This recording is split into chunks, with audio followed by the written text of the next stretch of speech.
take off a couple of heads a night. Somebody give me a guillotine. I just might ride on my enemies. Dog and I fuck on my energy. Nowadays they just talk, but they talk about nothing. Nowadays everybody wanna say something. Goddamn, I'm the man and it feel like it. Give a damn about a hater when I feel like it. Not today, not today, not today, not tomorrow. Get out my way, please, I'm trying to get paid. What is up, Earth's mightiest subscribers? It is your boy Ernie, the Blerd Without Fear.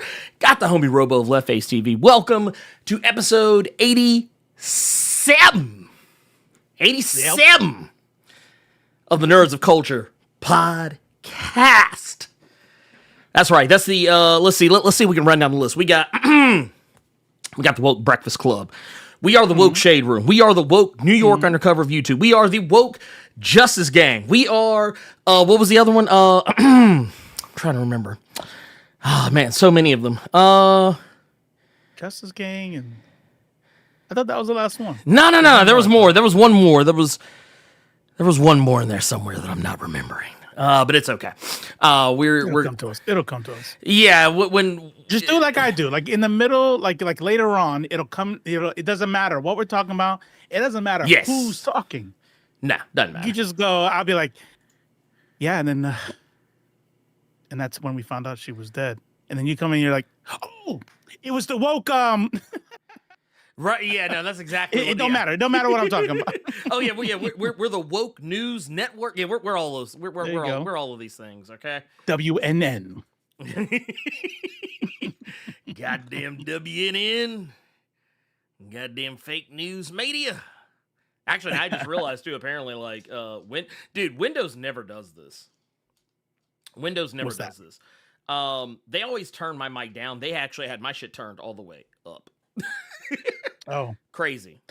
I think what you have going through Discord is totally different because, like, you have no camera on the Discord camera, but you have a camera obviously on the here. Well, yeah, which is so. And then the sound too. You sounded fine. And you're gonna laugh because, like, as I'm looking at it right now, my camera is totally on Discord. Oh man, I see your it's red.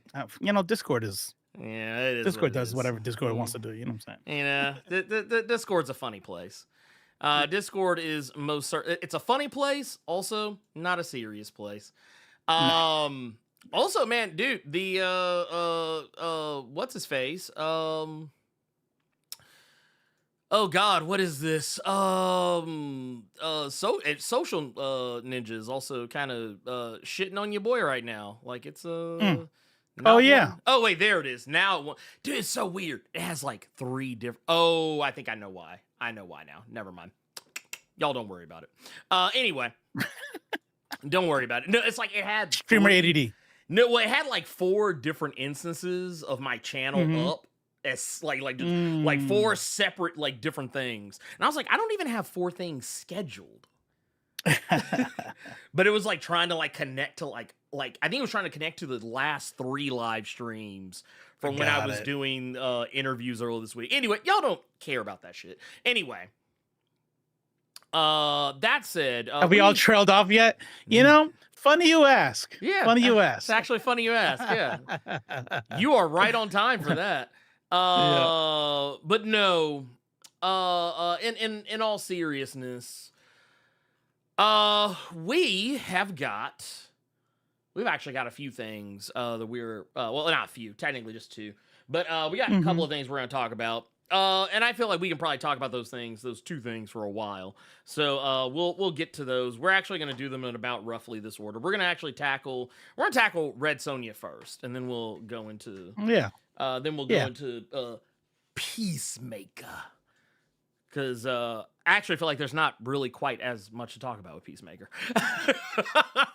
Right. It's a good episode, though. Yeah, it's fantastic. Correct.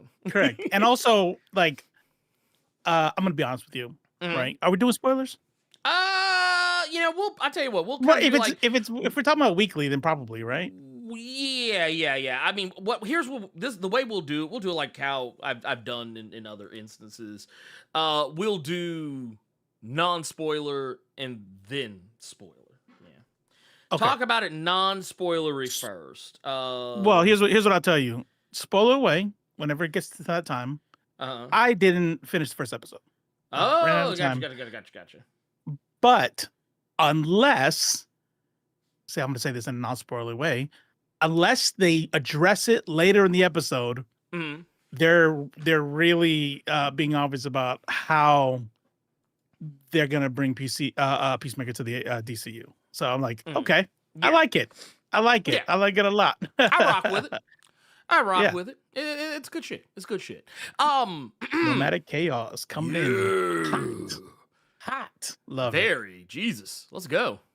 I love to see it. You know, here, let's listen. Oh yeah, I guess what would also be helpful is if for whatever reason it's doing this thing like I don't know if they changed something with Stream Deck, but like when I hit a button, even with OBS open, if I hit a button for the first time, it'll be like, don't work. But then like one more time.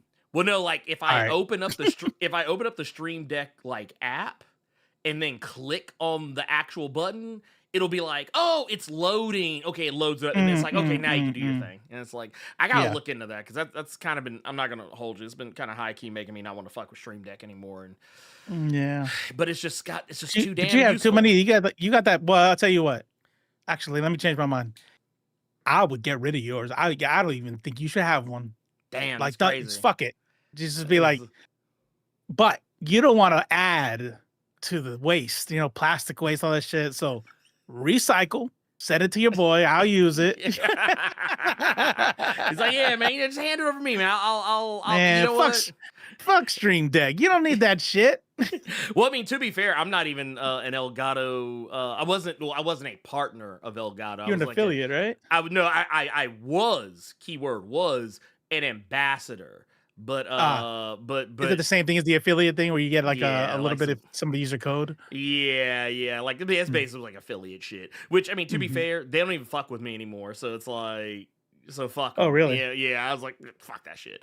Anyway, Nomadic Chaos with the 11 says, if you had an unlimited budget to make an Incredible Hulk movie since the MCU has done him extra dirty, who would you cast? What would be the storyline? And who are you getting to direct it? I'm not gonna hold you. See, I don't think you need an unlimited budget. But I would make use of it. But see, I would make use of it in so much as that I would not make a bloated movie. But I would still give the people what they want. But also, I would do it in such a way that studios would be like, "Oh shit, he was able to make this for like cheap." And like get a return on investment. Yeah, we want this guy back. See, I'm not even thinking about y'all. I'm not even thinking about y'all, the fans. I'm thinking about me. Think about my career. That's what I'm thinking about. That's what I'm doing. I'm like, nah. It's me. Dead that homie. It's me. I'm that guy. Damn. You see that, people? You don't even have to get rich first before capitalism gets you. He's like, nah, fuck it. I'm a capitalist now. He's like, they're like, damn, man, Blerd sold out. Be like, yeah, you goddamn right. Yeah. Goddamn right. I mean, they didn't even have to give him any money. He sold out. I sold out theaters across the country. You goddamn right I did. You goddamn right I did. No. For real. Real talk. If I had an unlimited, so it doesn't budget, matter the actor. That's what no budget. It doesn't matter. Doesn't matter how good the actor is. No. Go for it. No. And basically what I would do is I would just keep shit as it is. I wouldn't even change actors or anything. I would keep Mark Ruffalo. Basically what I would 100%. Do is I would give Mark Ruffalo something to do. And what I would do is I would change the way everyone, not just us as comic book fans, I would change the way normies, people who do not read comics, think about the Hulk. Because when I do my Hulk movie, it is not going to be an action movie. It is not going to be a typical MCU movie. It is going to be. Steal my idea. I'm quitting right now. Oh damn. Okay. Well, let's see what happens here. I will log off. I'm done. My movie would be a horror movie, and I would not play it safe for the kiddies. I would not play it safe for the kiddies. Fuck them kids. I would basically the way I would do it is I wouldn't directly adapt Immortal Hulk because honestly, God damn it. All right, guys, it's been nice. he's like, It's all right, been I'm nice. out. He's like, I'm out. This was actually a lot of fun. Don't forget to check me out on Left Face on Sometimes on Mondays, sometimes on Friday. yeah, sometimes, yeah. You never know. And I keep it interesting like that. It's like you show up and you're like, oh damn, he didn't do it today. Oh shit, he's live today. God damn, it's crazy. And then is that much more exciting when it happens. So you got to keep him wanting more. That's what you got to do. But no, basically the way I would do it though, I would not directly adapt Immortal Hulk. What I would do is I would tell a story very similar to it without hitting all the same story beats and just like keeping the spirit of it. Like I would have it where Hulk is kind of in an even more Dr. Jekyll and Mr. Hyde type of scenario in like a very like kind of a werewolf fashion. Like his transformations would not be cute or pretty. They would be monstrous. They would be gross looking. And honestly make people kind of go like, oh man, I wasn't expecting this. And like have him go up against, I tell you what I would do. I would bring back the Abomination. But I would do the Immortal Hulk version of Abomination where he's got like the hands on his head covering his face and all that other shit. So yours is going to be a standalone then. It's not you're dreaming of a non-MCU Hulk movie. I mean, I would treat it like it is a part of the MCU, but just tonally it would not be a typical. It would be kind of like closer in tone to Werewolf by Night. Where like Werewolf by Night, it's part of the MCU, but I mean it's a very different. Like it still has some of those MCU isms, but like it just does it differently. Like I would tackle it like I would definitely try and make it be and feel like something that you have not seen done. How would you explain the transformation change? Like we've seen him transform, but you're talking about like more like grotesque. How would you explain that in story? Basically what I would do is I would say, you better run with this shit. You better just fucking run with this shit. Like you can't. Don't ask no fucking questions. Don't ask no goddamn questions. If you're a reporter that asks why he's transformed out, I will walk out this fucking interview right fucking now. The BCU. Yeah, right. Goddamn right. BWFCU.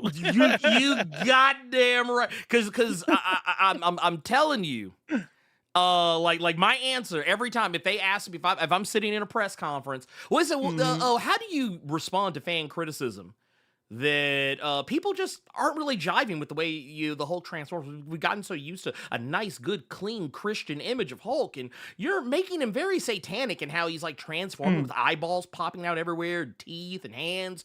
And it's like, so what? Why are you doing this? Why are you trying to screw up the bag like this? And I'd be like, why? Because fuck them, that's why. that's why, motherfucker. Kiss my ass. That's what I'm doing. And I saw it coming, but I didn't know what clip it would be. I was like, okay, he's setting it up. What's it gonna be? Look, I would literally turn around, bend over, spread my cheeks, and tell Kevin Feige to kiss my ass. But the thing is, I would make money. Your whole asshole. I mean, you're spreading cheeks too? Yeah, spreading cheeks and everything. I'd be like, look, man, kiss. Don't kiss the cheek. Kiss the darkest. Because you might as well get something out of it too. Right. I mean, yeah, shit. I mean, Right? I'm just saying. I'm never working for Kevin Feige now. Yeah. But yeah. no, I mean, but if old dude is, to be believed, maybe that's a good thing. Maybe that's a good thing. You know? Yeah, maybe. Because he's not gonna give me cookies. He's not gonna pat me on the head and That's give me a Stop. warm glass of Hey, milk. ladies and gentlemen, I am still team whatever that dude's name is. I already forgot. God damn. See? Can't What's his look. name? Nah, see, that's my ADHD though. That's not. Come on. But no, I'll tell you, I already have a transformation idea for you. What's that? And I kind of got the idea from Nomad something Chaos. Mm-hmm. And it says, hear me out. I have a Hulk got tired of banner shit. So, how we have like, the gray Hulk and all that shit, right? Mm-hmm. The Hulk we have seen up until your movie has been one of the Hulks. And that's and the transformation is based off of the Hulk. Yeah. But something happens, and it's still Mark Ruffalo. Something happens that breaks Mark Ruffalo, right? Because the way I look at the Hulk, it's like it's low key DID, right? But instead of like Moon Knight, the DID is the Hulk. Well, I mean, that's what it is. Yeah, that's exactly what right. So, Devil Hulk is what happens when he breaks, right? I feel like one of the opportunities could have been Black Widow dying or some shit, but Devil Hulk doesn't transform the same way. Devil Hulk transforms how you describe it. You know what I mean? All grotesque and shit because it's a different Hulk. That's what I want. I want this. I want this. Because basically what I would do is, like I said, I wouldn't want to directly adapt Immortal Hulk because I just wouldn't want to confuse people any more than I'm already going to. But I would take some nods from both that and the current Philip Kennedy Johnson run of Incredible Hulk where Banner and Hulk are at odds with one another. But I would also bring in elements that aren't necessarily directly attached. Like I wouldn't be messing with the mother of horrors or anything like that. I wouldn't be messing with any of that. What I would do is I would actually have him go up against something like a I would actually, what I would do? I would actually bring back the leader, but we would do the leader right. The leader would be right. He'd have the big ass head. Yeah, big ass head. Yep. Right. And we would bring in the green door element, but we wouldn't like dive too way far off the deep end with it. And I would bring in, people like Rick Jones. I would bring in, I would bring back Betty as the Red Harpy. I would do stuff like that, and I got an easy fix already for the leader. The leader we saw in Brave New World, it's an early disease. Right. He doesn't. Next time we see him, he's been because he's been experimenting on himself because if he's that smart now. How much more smart can he be? And he's continued, and his skin's gotten greener, and his head's gotten bigger.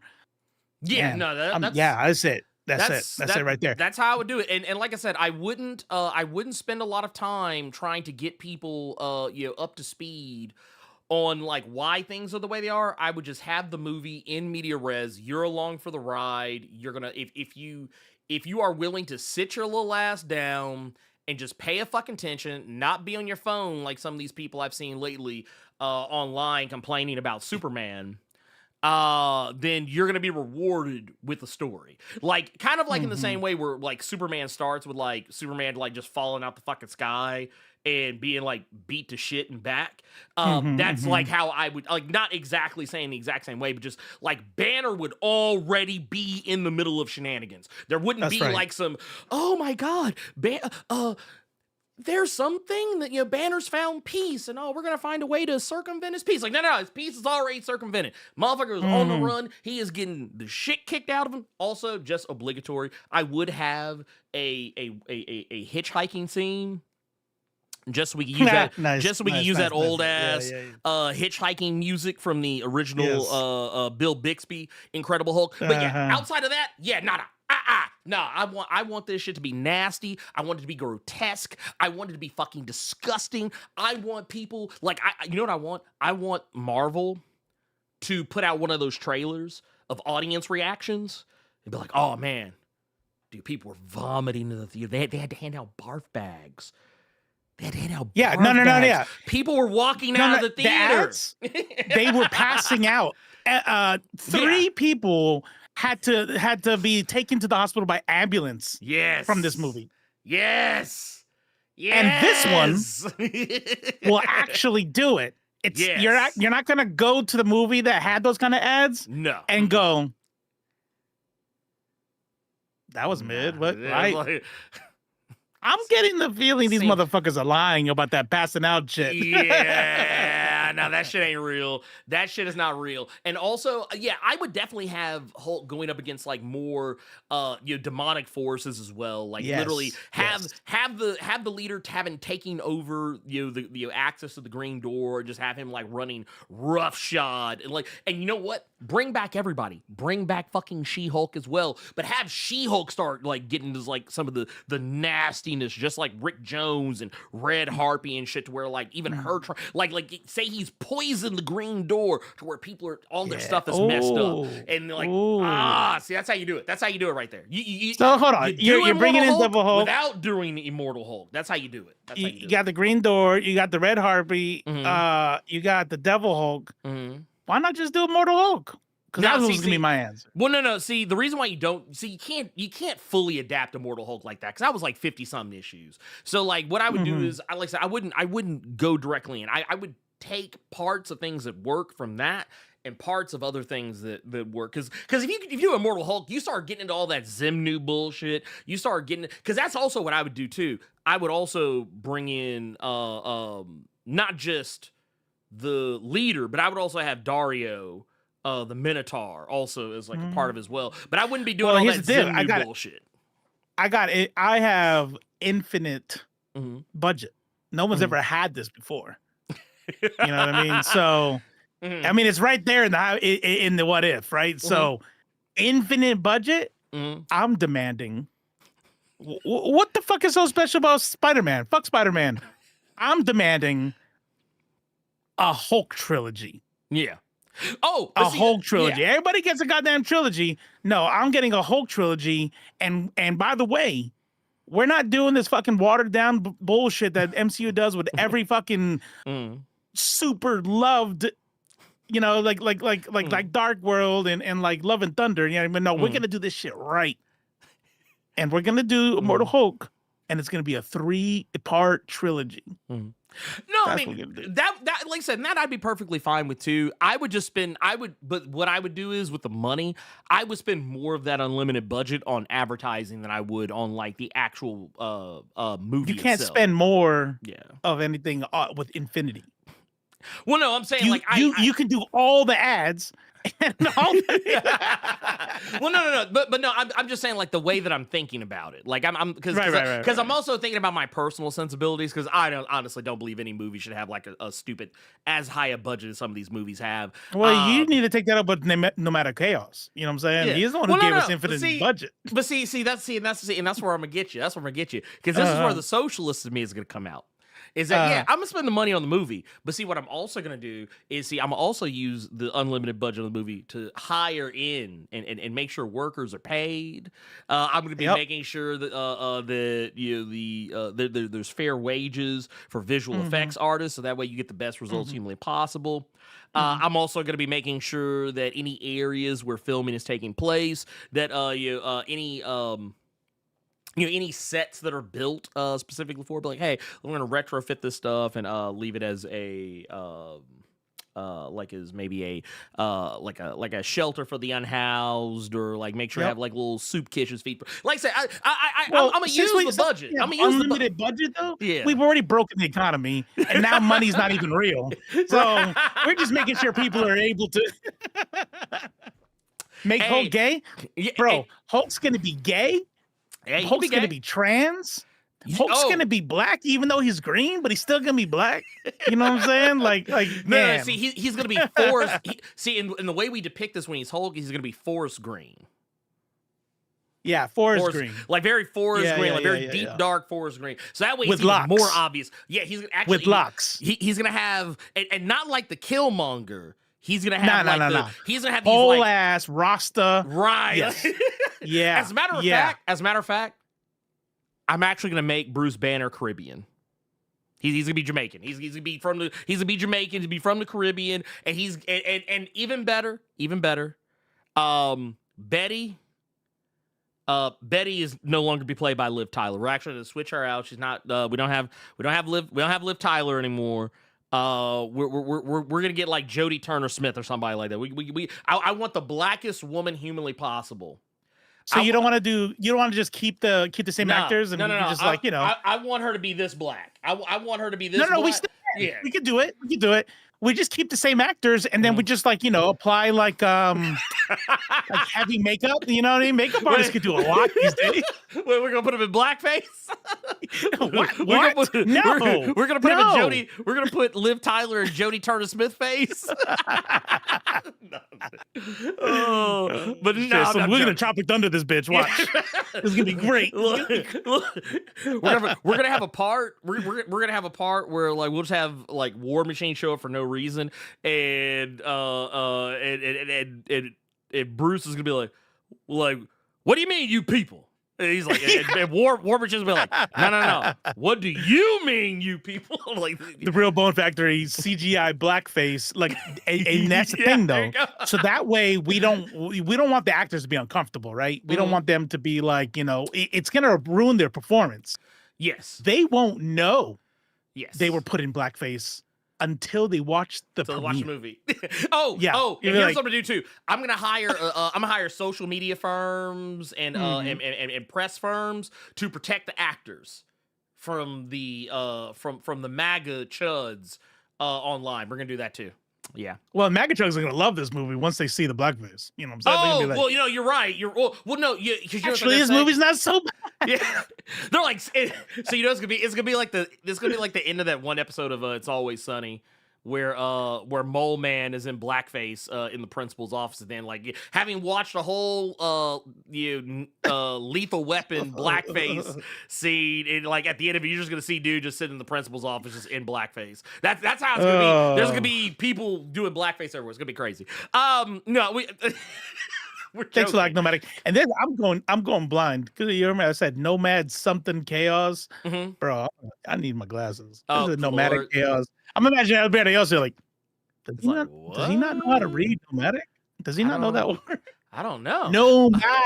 I don't know what that fucking word is. Also, now this one I actually cannot explain because I didn't really fuck with Beast Wars like that. But we got one from Stomp 10 with the $4.99 that is actually asking as much, saying, "Can we?" Says, "What up, Blurs? Can you explain how Beast Wars is connected to the original '80s Transformers show?" I don't really know because, like I said, I didn't really fuck with Beast Wars like that. Like, I'm aware of Beast Wars' existence. I watched it when it came on, but I wasn't like paying attention to it. But I can tell you what we can do. I'm gonna tell you what we can do. We're gonna use the good old fashioned Google machines. No, it's connected. It's connected by the fact that like they're Transformers, but they're actually in the shape of animals. That too. Well, yeah. It's so there you go. There's your link.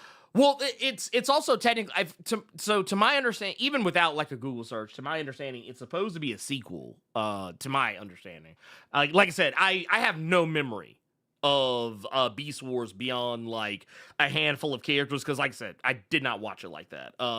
Right. The majority of my Beast Wars information, just to tell you how little I fucked with that show, was from the movie that recently came out. I was like, oh yeah, right. Like I know enough to know like this is where my Beast Wars knowledge begins and ends.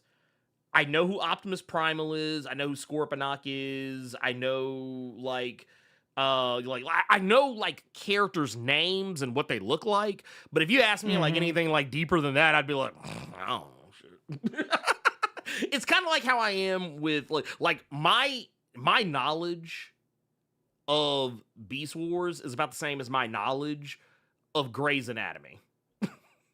I am aware of who characters' names are. I know what they look like. If you said, hey, yeah, that guy, McSteamy, I know who you're talking about. You say McDreamy, I know who you're talking about. But, like, if you started asking me, like, hey, do you remember that one episode where so... Did your wife watch Grey's Anatomy? Yep. And has done so multiple times. Well, what's funny about that is I low-key want to start it. And it's Maneater who's like, I tried, I can't get into it. I'm like, damn, that's crazy. I don't really watch TV by myself, but unless it's like nerd shit. Well, like, so it was kind of funny about that is that so Cynthia started watching it like years ago, but like ever so often Cynthia will watch it all the way to completion, like as far in as wherever it's at the time. And then for whatever reason, we'll start all the way the fuck back over and watch it all over. Well, it's that long because by the time she reaches the end, she already forgot the first part. So let's watch that shit again. Well, no, but the thing is, she has done it like several times. Damn. Like they're like, and I'm not even joking. I think it's been at least 6 times that she started it over, like from the beginning. I don't and then get watched, that shit. Yeah, I don't get it. It's because it's like, and here's the thing. The same criticisms I have of the show, the same shit I make fun of the show for, she says the same shit. So it's like, I'm like, why are you torturing yourself? Because it's the same thing with like Supernatural. Like she's going back through Supernatural and she's already past the point where Supernatural was actually supposed to end. So like now the seasons, they're just either regurgitating shit they've already done or doing absolutely ridiculous shit that makes no damn sense. And it's like she's in that. Like Dexter seasons 4 on. Right. Yeah, exactly. Like it's like I was like, why are you torturing yourself like this? But yeah, hey, I get it. I totally get it. That said, we got a couple of things that yeah, I do want to dig into. We've got Red Sonja, which by the way was already in theaters, but also at the same time is going to be on VOD by this Friday. Though I will say, it's also out there in other places as well, to my understanding. I hope.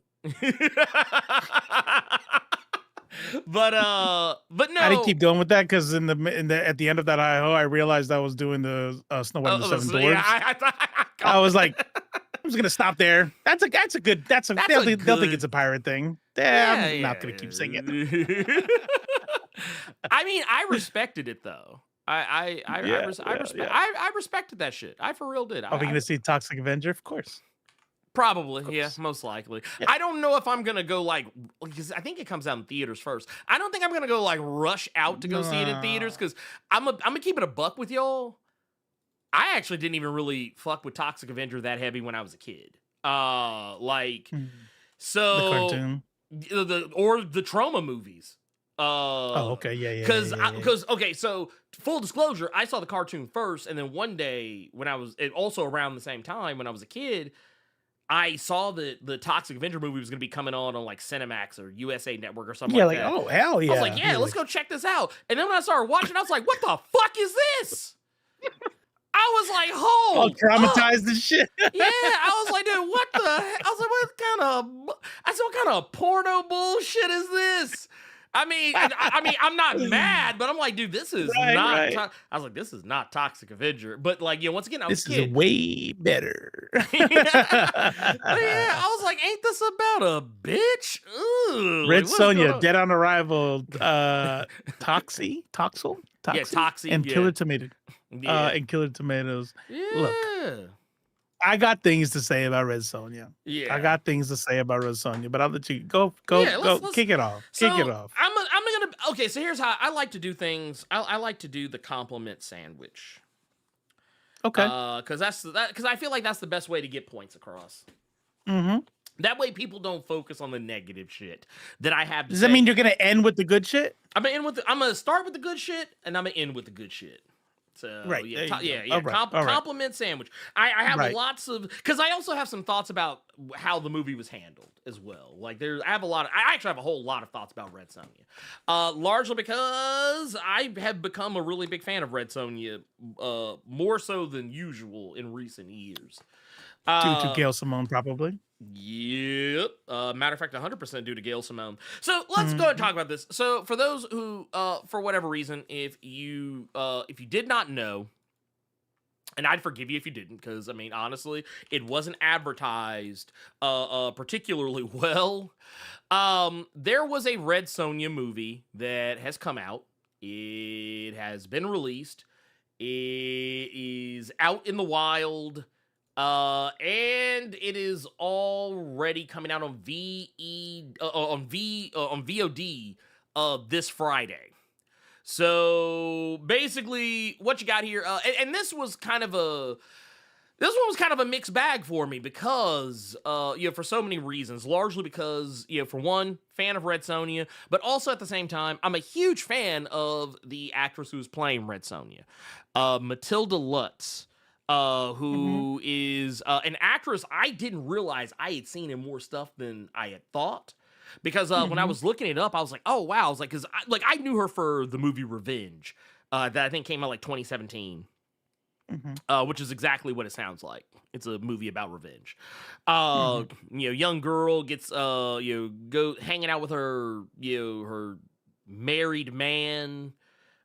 She's a side chick, winds up getting sexually assaulted and then left for dead and then winds up like getting revenge on the people who harmed her. It's actually like, honestly, the more I think about it, it's basically I Spit on Your Grave without showing you the sexual 15-minute assault. rape scene. Yeah, basically. Because when it happens, the camera like cuts away. Like it doesn't show you what's happening. It just shows you somebody watching what is happening. Wait a minute, but then how are you gonna really just get the impact of what happening to her? Like we gotta watch the whole thing. Twice. Yeah. And then make a sequel where they do it even longer. It's you can still hear what's going on.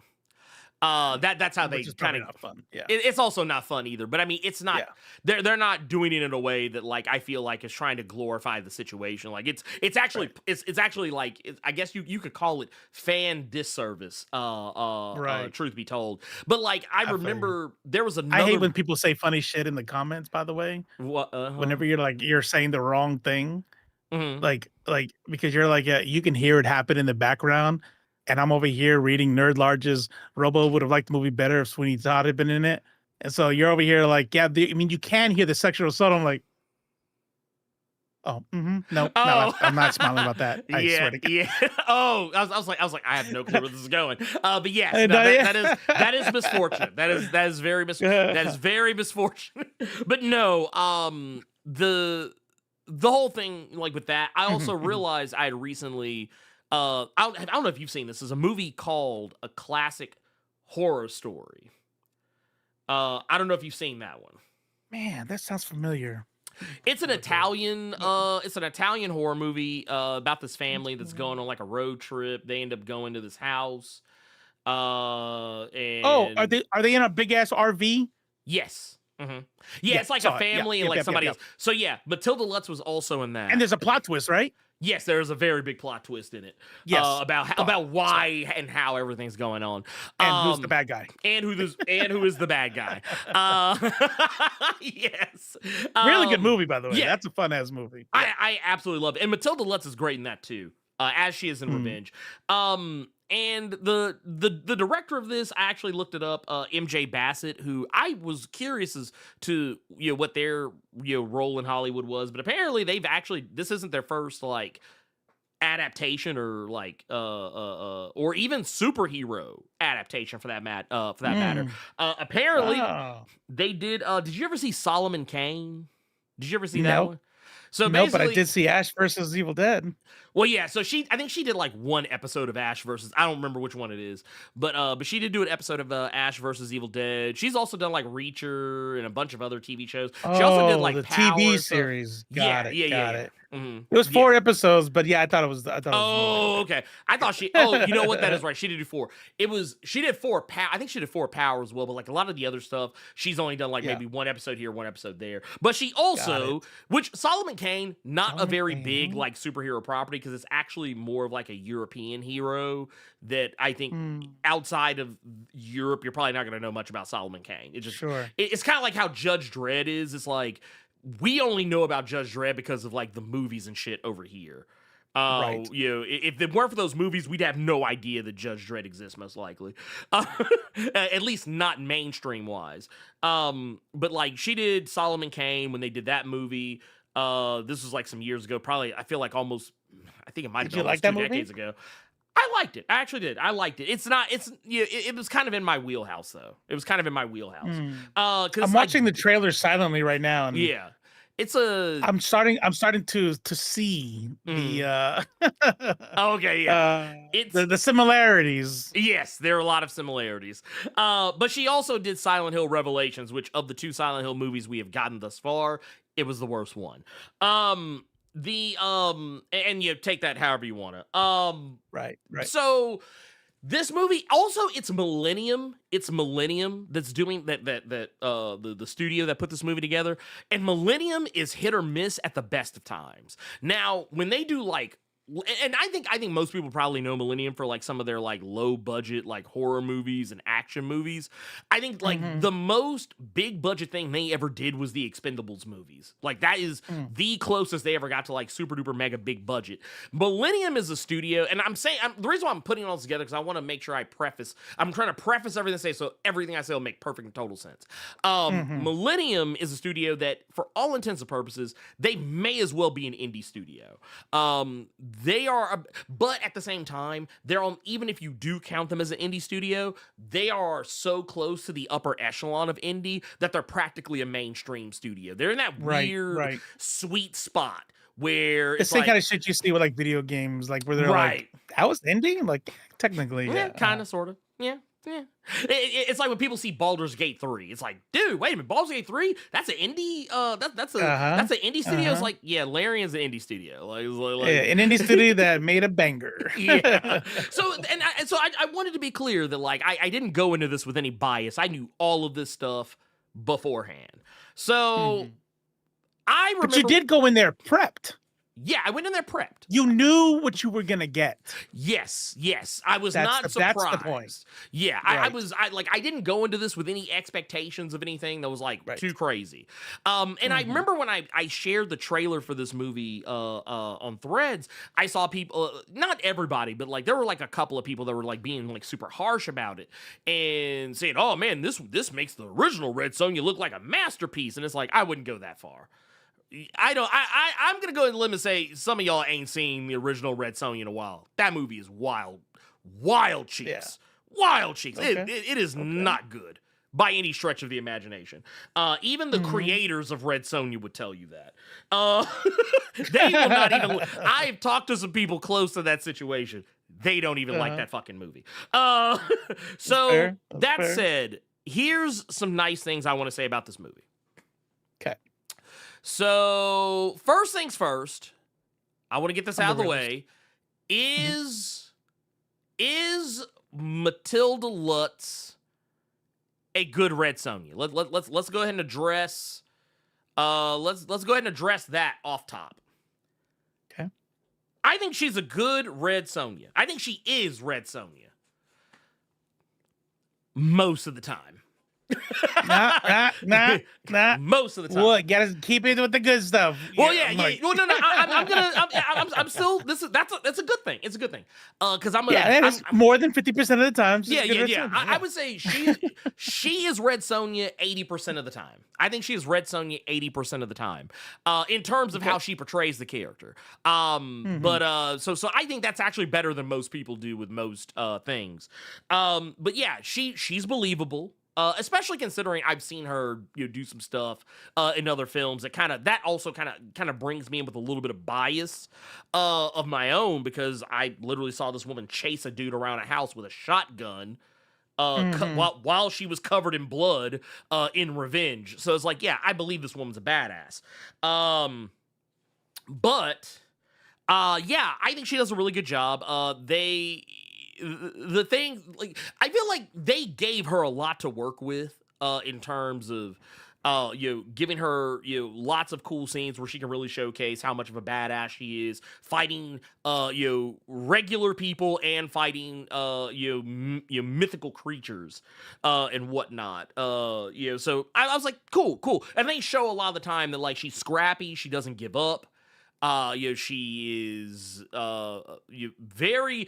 very much the I don't win at everything I do, but I'm gonna get that ass most of the time.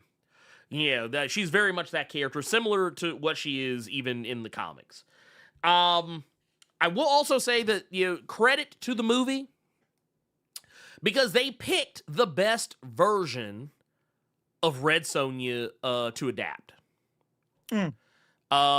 Which, at this particular point, that makes a huge difference. That makes a huge difference in everything regarding this whole thing. So basically what they did is they took the Gail Simone Red Sonja. They don't do Gail Simone 100%, but the overarching story and the tone and the setting, a lot of the characters, where she ends up, all of it is basically the first like one or two trades of Gail Simone's Red Sonja. That's basically what it is.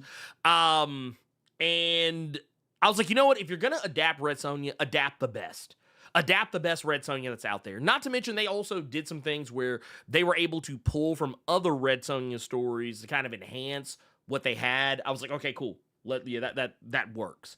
And I guess for those wondering what is this movie about other than just Red Sonja, Red Sonja basically is minding her own damn business one day, and she stumbles in to a situation where she discovers a bunch of animals are basically being like slaughtered basically being poached.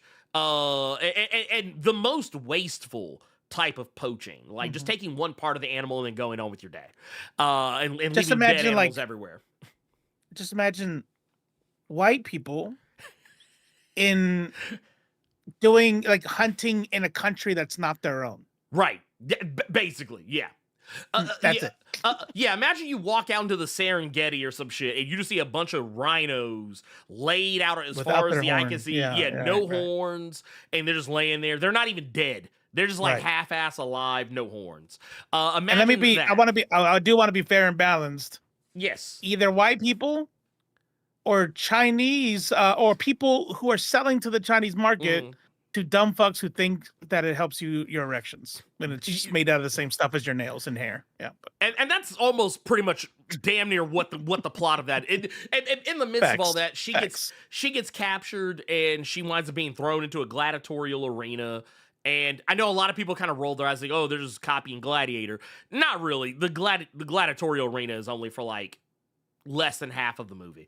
The rest of the movie is good and outside the arena. But then but it's also about like, and I will say this too, this movie, it knows what it is on its face. And it also is fully aware that it doesn't have the budget to do the things that it wants to do, but it does still try to do them anyway to the best of its ability. You're going to get mixed results on that. Yeah, that's not a bad thing to me, really. It's like, hey, look, they tried. And I guess the last nice thing I'll say about it, there is a character that gets introduced.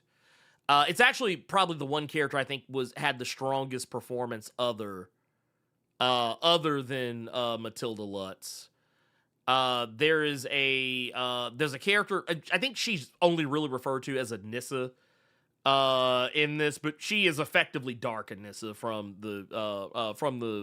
the Gail Simone run. I was like, I thought she did a really good job for playing a absolutely mentally disturbed woman. But she wasn't. But that gets into Or was she? Yeah, or was she? Yeah, exactly. But like I said, I've said all my good things. I've said all my my good, for the most part, my good things. Here, let me throw follow some up with the good. Yeah, let's follow up with some good. We'll keep it all good. We'll keep it all good right here. A lot of the same stuff. I am weird about like realism, like consistency, right?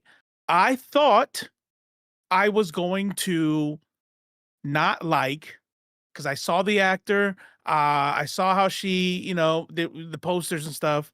I thought I wasn't going to like how she didn't fill out the outfits. I didn't like her shape. I'm dead ass. I'm being like, look, Red Sonja. I'm just gonna be real quick. I'm not gonna go off on a tangent. I'm just saying this idea that everybody has to be like. Do you know that there are lots of women that have just naturally large breasts, right? The character Red Sonja had large breasts, and it was a plot point, right? Gail Simone capitalized on that. You saw this busty and you second guessed her and she chopped your head off for it, right? So I thought I wasn't going to like it because of that. However, wrong, C.E. Rouse. It's okay. It's a right. It's a right to be wrong. There is a limit. Got to be more than half full for me.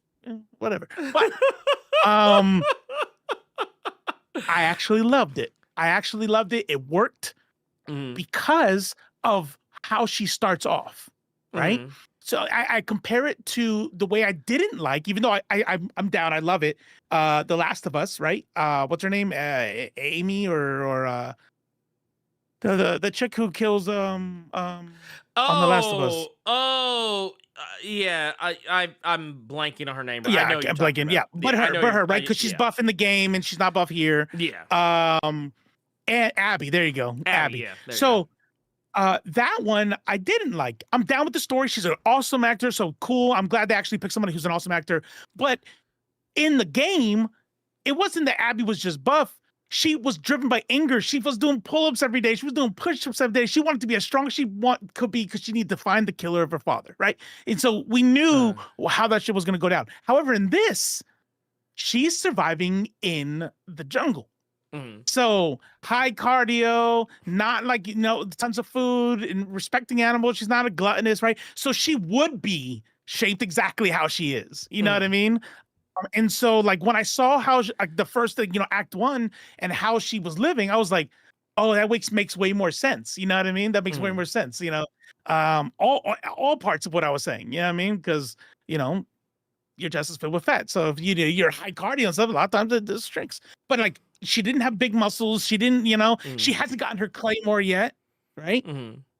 Well, I mean, to be fair, even Sonja's not like really like super muscular. She's not lithe. She's thicker. But... She's thicker than this one. I mean, she's it not depending by who's much. Drawing her. Well, I'm gonna say it depends on who's drawing her, but also like okay, outside of she's covers, curvaceous in the comics. Somewhat, not all the time though. Like even in the Gail Simone run, she's not like super like she's not.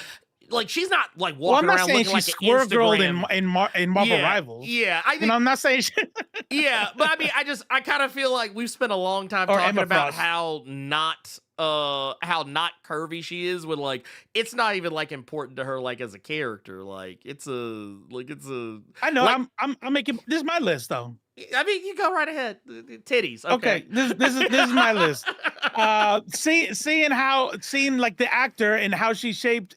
Where she is in the woods, I'm like, okay, no, that does make a lot of sense. Boom. She was good. But my favorite is Drago. I think I've heard a lot of people. Yeah, look at those thighs. That's perspective. That's perspective right there. But I'm just saying, she has thighs. She has thighs. She has boobs. You know what I mean? Not that much.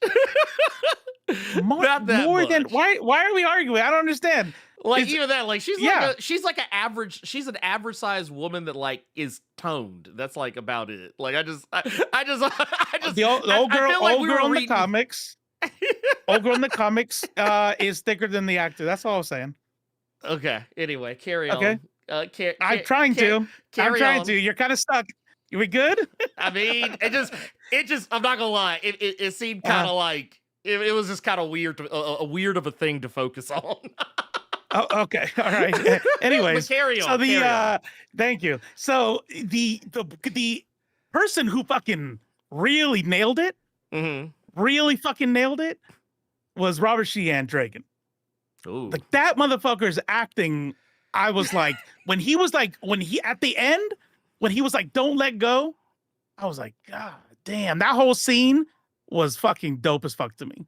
It was awesome. I was like, the movie like started weak for me, and then like I would say the end of Act 2, Act 3, I thought was great. I thought it was great.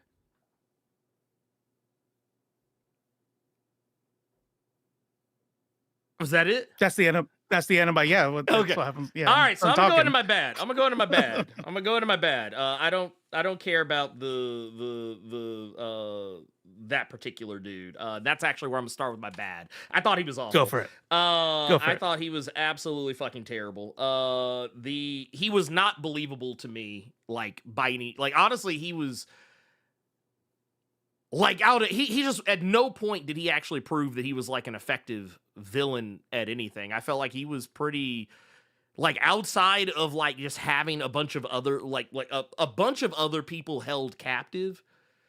Like that was about the most I think he was like pretty much anything he tried to do almost legitimately easily got undone, which I guess to be fair is kind of how it is in the comic. But like I just I wasn't buying the act from Mr. Sheehan. I've liked him in other things, but this was not one of them.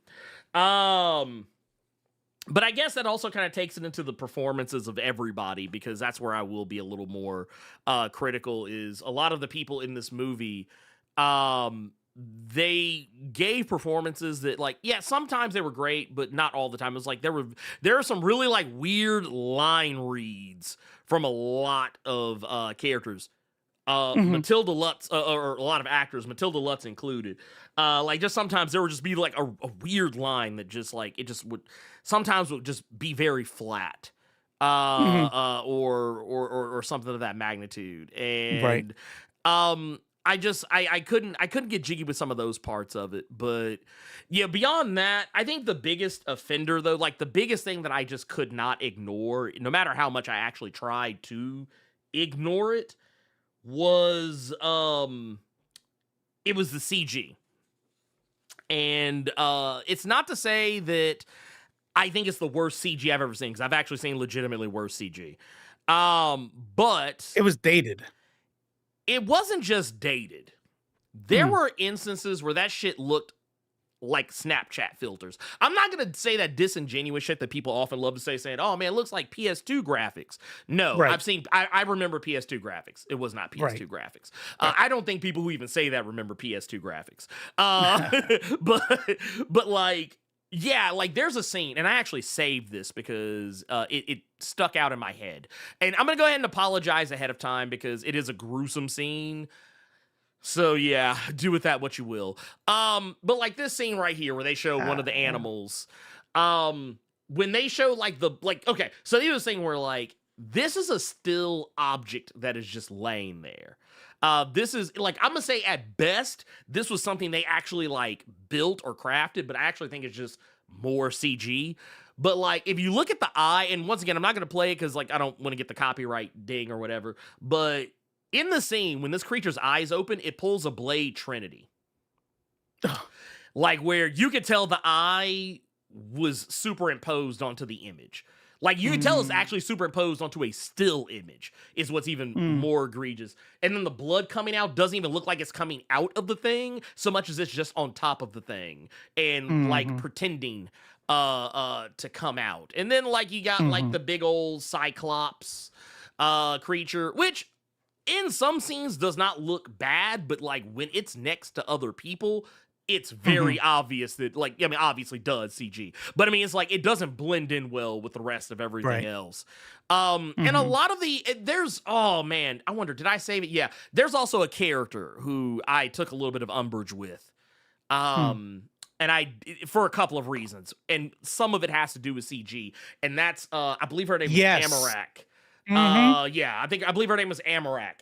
So they did this thing where like they put a mask on her. You could tell there's a mask on her, but 100%. But what they did is you could tell they also, and this is where I'm getting into Snapchat territory. There's scenes in the movie where you could literally tell that they put something over her face, but they didn't mask it well enough. So like it looks like digitally. Right. They didn't put a good digital mask on it. So like when you see her and the CG is operating, it looks like someone is using Snapchat and has like a thing over their face. Like that's what it looks like. So it's stuff like that. And it kind of like, it broke immersion for the movie, at least for me. And the thing is, I thought it sucked because while for one, I actually thought the character was cool, the little bit that the character got to do. Yeah, because it's one of those situations where the character doesn't really get a whole heap of a lot of scenes, because I mean they're just a background character, but like they're named and they have, you know, some scenes where they get to show off. But like I also thought, man, I'm not gonna lie, I still have mixed opinions on it too, because they got this woman as what is effectively a baboon person. But also, man, it actually kind of hurt my feelings as a black woman underneath all that makeup. Oh, There's a out here. I'm gonna see if I can actually pull it up. that's rough. That's rough. I want to see if I can actually find a picture of the actual actress. But which yeah, here At we least go. they didn't. Yeah. Well, you okay for one. At least. Oh man, and you know what? Oh, you know what? I was about to give them a little. Well, no, I can give them a little bit of grace. I can give them a little bit of grace because there's another baboon person in the movie as well, but he is actually played by a white person. So yeah, we're gonna let it go.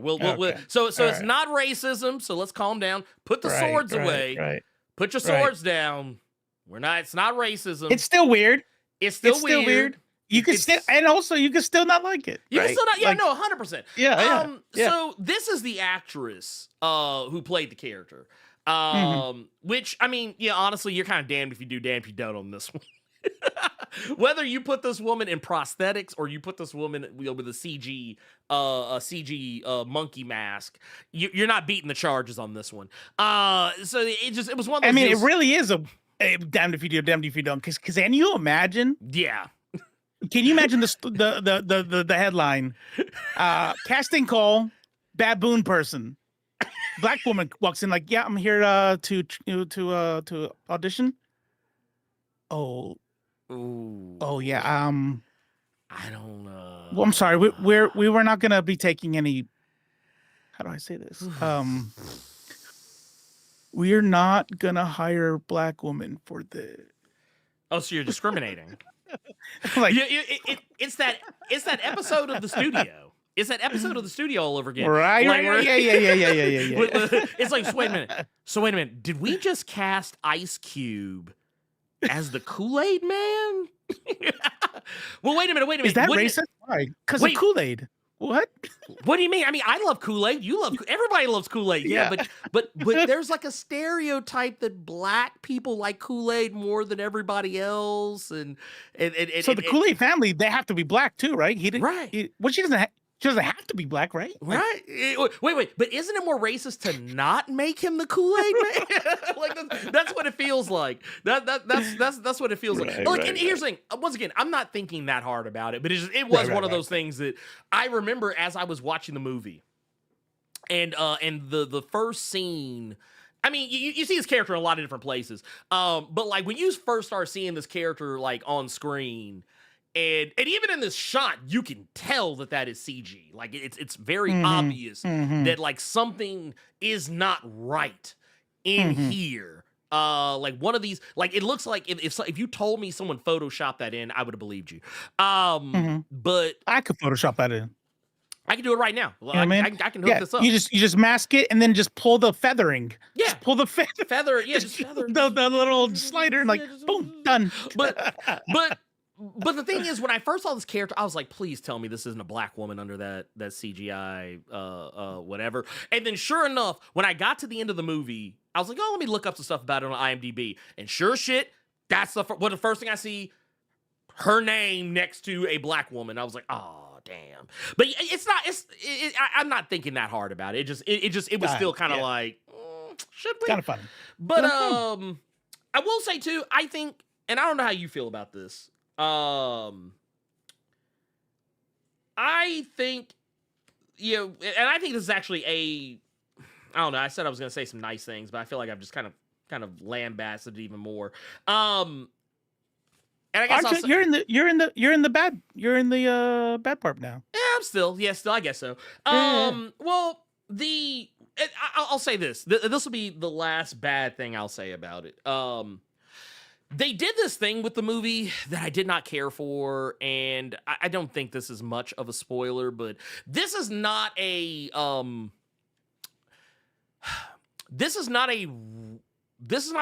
Sonja movie that's like, oh, we're watching this movie, she's already Red Sonja. This is Red Sonja Begins. This is Red Sonja Begins, is what this movie is. This movie is introducing you to Red Sonja, which is fine. I don't have a problem with that. But I did kind of feel like, the way that they did it, I was like, man, I kind of wish they just would have just started her out like, okay, yeah, she's already, she's already doing the thing. But I remember one of the criticisms people I saw had that like, oh man, her hair's not red enough. But like, if you get to the end of the movie, it's like, oh, Yeah, just wait. there you go. Just get to the end. Right. It's kind of like DMC Devil May Cry when people complain that Dante's hair wasn't white, and it's like, well, if you just play the game, you'll figure it out. Yeah, his hair gets whiter the more. The very same thing he was making fun of, like not having white hair and not having that hairstyle or whatever. The closer you get to the end of that damn game, the more it becomes that. Right. So it just tells me you didn't play the game. Facts. But yeah, I wish they wouldn't have done that. But I guess when I get to the nice part of it, I think. Yeah, this probably isn't going to sound nice, but I think it is.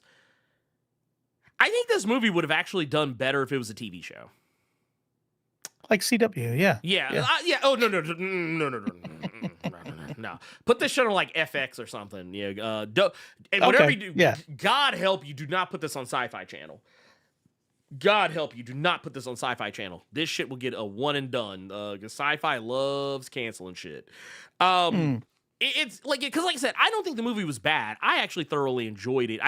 There were just some things about it that I couldn't ignore. There's lots of things where I was just like, oh man, I wish this could have been done differently. But at the same time, I still really enjoyed it. I love the fight scenes between Red Sonja and I guess not Dark Anissa. I like those fight scenes. I actually wish that we would have gotten maybe. We got like a couple of them, so I mean, I thought it was that was cool. I wish we would have gotten more Dark Anissa. I'll put it like that. I feel like Dark Anissa didn't get as much as I would have wanted her to have gotten. By the time you get to the end of the film, and I even like some of the tongue-in-cheek jokes that are made about the silliness of Red Sonja's costume. The fact that like she wears a costume that is incredibly impractical. At least if you want to protect yourself, like the whole hey, how am I going to cover all the vital bits? It's like no, just cover your titties up, cover your vajayjay up, and we're good. That's all you need. You don't need nothing else. And they make a joke out of it, like that's just what the audience wanted to see. Yeah. Oh yeah. But I do have criticism with that though. What's that? So I'll start there with the bad. So on this, there was a silly part of the writing, which by the way, the writing is front and center, the worst part of the movie for me. They say you can't outact bad writing. No. And bad writing, you can't outdirect it either. Plenty of right, exactly. So I'm not, unless she wrote it too, I'm not gonna put all this on the director. Definitely not the actors. Because I think pretty much all the actors were great. But the writing was dismal. There was a scene where they're fighting, and one of the guys who's like, I'm so fucking wild and crazy, is killing people, and Red Sonja is like, you're enjoying this way too much, and I'm like, what is? Stop that, like, no, do that. No, it was. What was that fucking shit Zack Snyder did? God, Rebel Moon. It was Rebel Moon levels of dialogue writing. Like everybody has a quip. Yeah, a quip. Yeah. And it's a stereotypical quip you've heard a million times.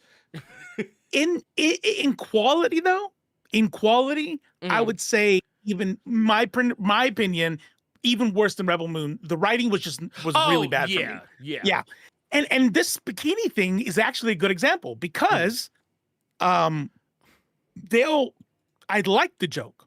I like how they got her into the metal bikini. I think I don't. But then there's a part where they're like, nah, fuck that. I want the good armor this time. And then he's like, but the Emperor, like, give me the good armor. And it's like, she comes walking out like, oh, she's going to be badass because we have seen Red Sonja in full armor before. Yep. We've seen her fucking armored up. So she's going to come out with some badass shit. This woman comes out in that same metal bikini with fucking shoulder pads and shin guards. I'm like, yeah, like it's basically like she's got like this shit here, and like I think and some shin guards. And there's like the little, I think if I remember correctly, this part like fact, wasn't there before, but basically she gets more. Basically, she gets a little bit more armor. Which I mean, you know what? Like honestly, at that point, I'm like, look, either lean into it or don't. Right. But if you're gonna do, also I will say, that's not where I thought you were gonna go. I thought you were gonna go to the very next scene. That's what I thought. So, like, for those who know what I'm talking about, this shot right here, which by the way, shout out to Rona Mitra who was in this, who wasn't in it for very long. I actually hate. Actually, you know what? If they would have actually put her in this for any longer than what she was, she would have probably eating up too much screen time. Do you want to just say where this is the transition point? You want to just spoilers? We're in the spoiler phase. Yeah. Basically, this motherfucker dies. But right before she dies, they literally have a line where, okay, she's already been embarrassed. We've already had the embarrassing line about the bikini armor or whatever, the Skyrim armor, basically. But then in that next scene, she's like, hey, did they ever make you wear something? I think it was something along those lines. They ever make you wear something like this? And she was like, Gods, no, I'd kill them. Yeah, basically implying that, like, she could have gotten the better armor. But, like, which, I mean, to be fair, it's like, yeah, I get it, ha ha ha, joke, you see how ridiculous her costume is? Like, okay, all right. Yeah. But, like, then only to turn around and then do the thing you were talking about makes that even worse for me. Like, you know, because like I said, when you look at her, like, you in this, it's like she looks like a badass. It's like she looks like a badass. It's like, so basically all it took was like these extra two pieces and little thing around the, you know, some shin guards. It's like, okay, all right, now we're in the money apparently. Like I said, it's like, and it's gonna sound like I'm ragging on it, but like I'm really not. I enjoy this movie a lot, and I've watched it a couple of times now since since, but it is like, it's a very schizophrenic movie. It's a schizophrenic movie because of so many things are working against it. Like you said, the writing, which by the way, MJ Bassett did not write this. Someone else did. Though I will say, and this is one of those things that's always kind of tricky with movies and IMDb credits. IMDb will have you believe that Robert E. Howard and Roy Thomas wrote this. Not entirely true. This was written by Tasha, who they get credit because they created the characters and have worked on the characters and stuff of that magnitude. But yeah, I would say that don't like, I think you could probably make a case for them getting that credit because of for one reason or another, whatever. But basically, the primary writer, they adapted some of their stories, right? They adapted some of the stories, so they have to give a little bit of credit. But like for me, the writing was pretty damn atrocious. Well, maybe Tasha's new to the game. You know, maybe she has some growing to do or something. Yeah. I feel bad, Tasha. I know you're watching, right? I know you're probably watching. This show reaches millions internationally. So I will say, I'll give Tasha this. This isn't her first thing. She did. I tried. She did The Witcher, Blood Origin. Did you ever watch Blood Origin? No. Okay, so that was The Witcher. Okay, so that was another live action Witcher series. I think it was only like 4 episodes or something. It was very short. But it was basically like, it had nothing to do with Geralt. It was like other characters. It was like it was like a prequel to The Witcher, because think like Knights of the Old Republic, Star Wars levels of fuckery. So there was that.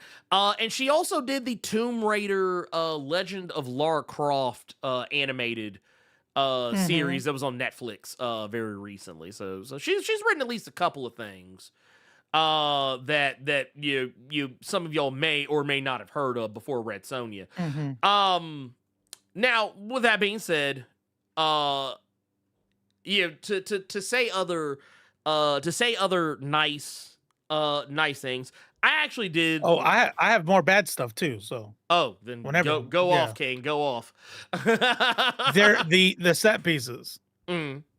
The set pieces. So writing, fine. Mm-hmm.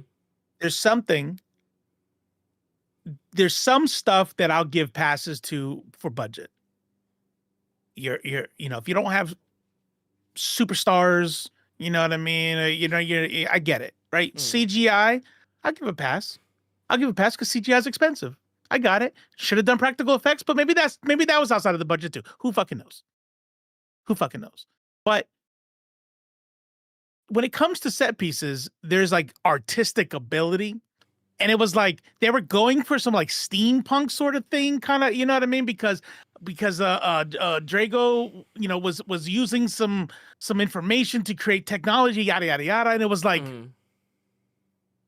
that's really bad. Like these like things come rolling around, and it's like, wait, so are these cars like okay? No, they're being pulled and. They look like this Cybertrucks. is not... They look like Cybertrucks with wood. They were like exactly. They probably it was were like Cybertrucks pulled by some shit. Oh no, they even had engines, and I was like, this shit is kind of low key whack. And so yeah, I would say those are the biggest things. I will say this much: the scene you had up earlier where she comes in looking badass on the horse. I liked the whole movie. Unlike Ernie, however, I was not prepared, right? I'm thinking like it's 2025. It's 2025. I'm not imagining Xena Warrior Princess. You know what I mean? Like levels of production. You know what I mean? I'm thinking, it's gonna be you know where I'm going with this. Right? And it's like, okay, this is the act 1 with her in the very, very beginning.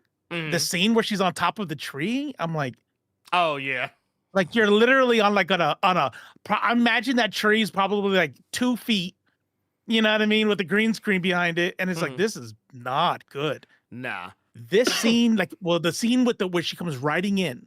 Oh yeah, this one, yeah. Like I said, I did like the whole movie. If I rewatched it again, knowing what to expect, I probably would just be fine. It's a fun movie. I liked it. From here out, where they come storming in, and no, she dies, right? By the way, is that comic accurate? Does she like die and get resurrected or some shit? So in the Gail Simone run, there's a plague that's going around, and she ends up catching it and like damn near dying from it. So in this movie, they have you believe, unless we're doing some like unreliable narrator shit or something, Red Sonja fucking dies. Yeah. Stabbed in the heart, dead. And then what this does for me, for In-World, is that goes ahead and now we know gods are real, magic is real. When she comes back, and now her head is even her hair is even more red. her hair's even more red, and now she's a badass. She's like, I feel like they're going like a Wonder Woman with this type of thing, where it's like now she's blessed by the gods type shit. That she comes in, is accurate. I'm like, this shit is dope. Yeah, like I went from like, okay, this movie's fun to like from that point to the end, I'm like, yeah, this shit is money. Well, I like this shit. Because so what, like to further your point, what you're talking about is the moment that she actually legitimately becomes Red Sonja, right? Because that was part of the comic, was that like she had to like Red Sonja is technically not just a regular person; she is blessed by the gods. More specifically, Skahawk. But that's another story altogether. I think they actually refer to a different god in this movie, probably because they were worried people would not know how to pronounce Skahawk. Which, to be fair, I only recently learned this shit. a few days ago. Nice. but no, yeah, no.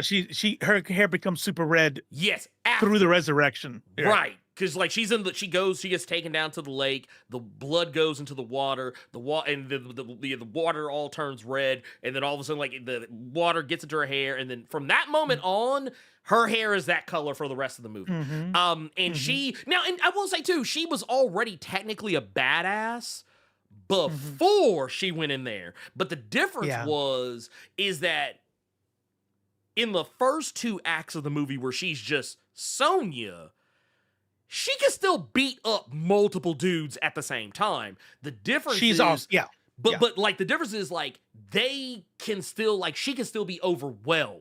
Right. Like she can only like okay, she can still fight, like she can fight 6 dudes at the same time. But eventually at some point, one of them is gonna get her.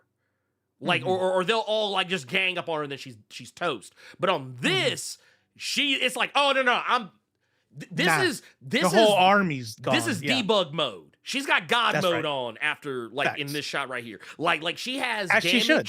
No, 100%. Right. This is the Sonja I wanted to see the whole movie. I'm not against the idea of doing the origin, but I wish that maybe MJ Bassett, Tasha Huo.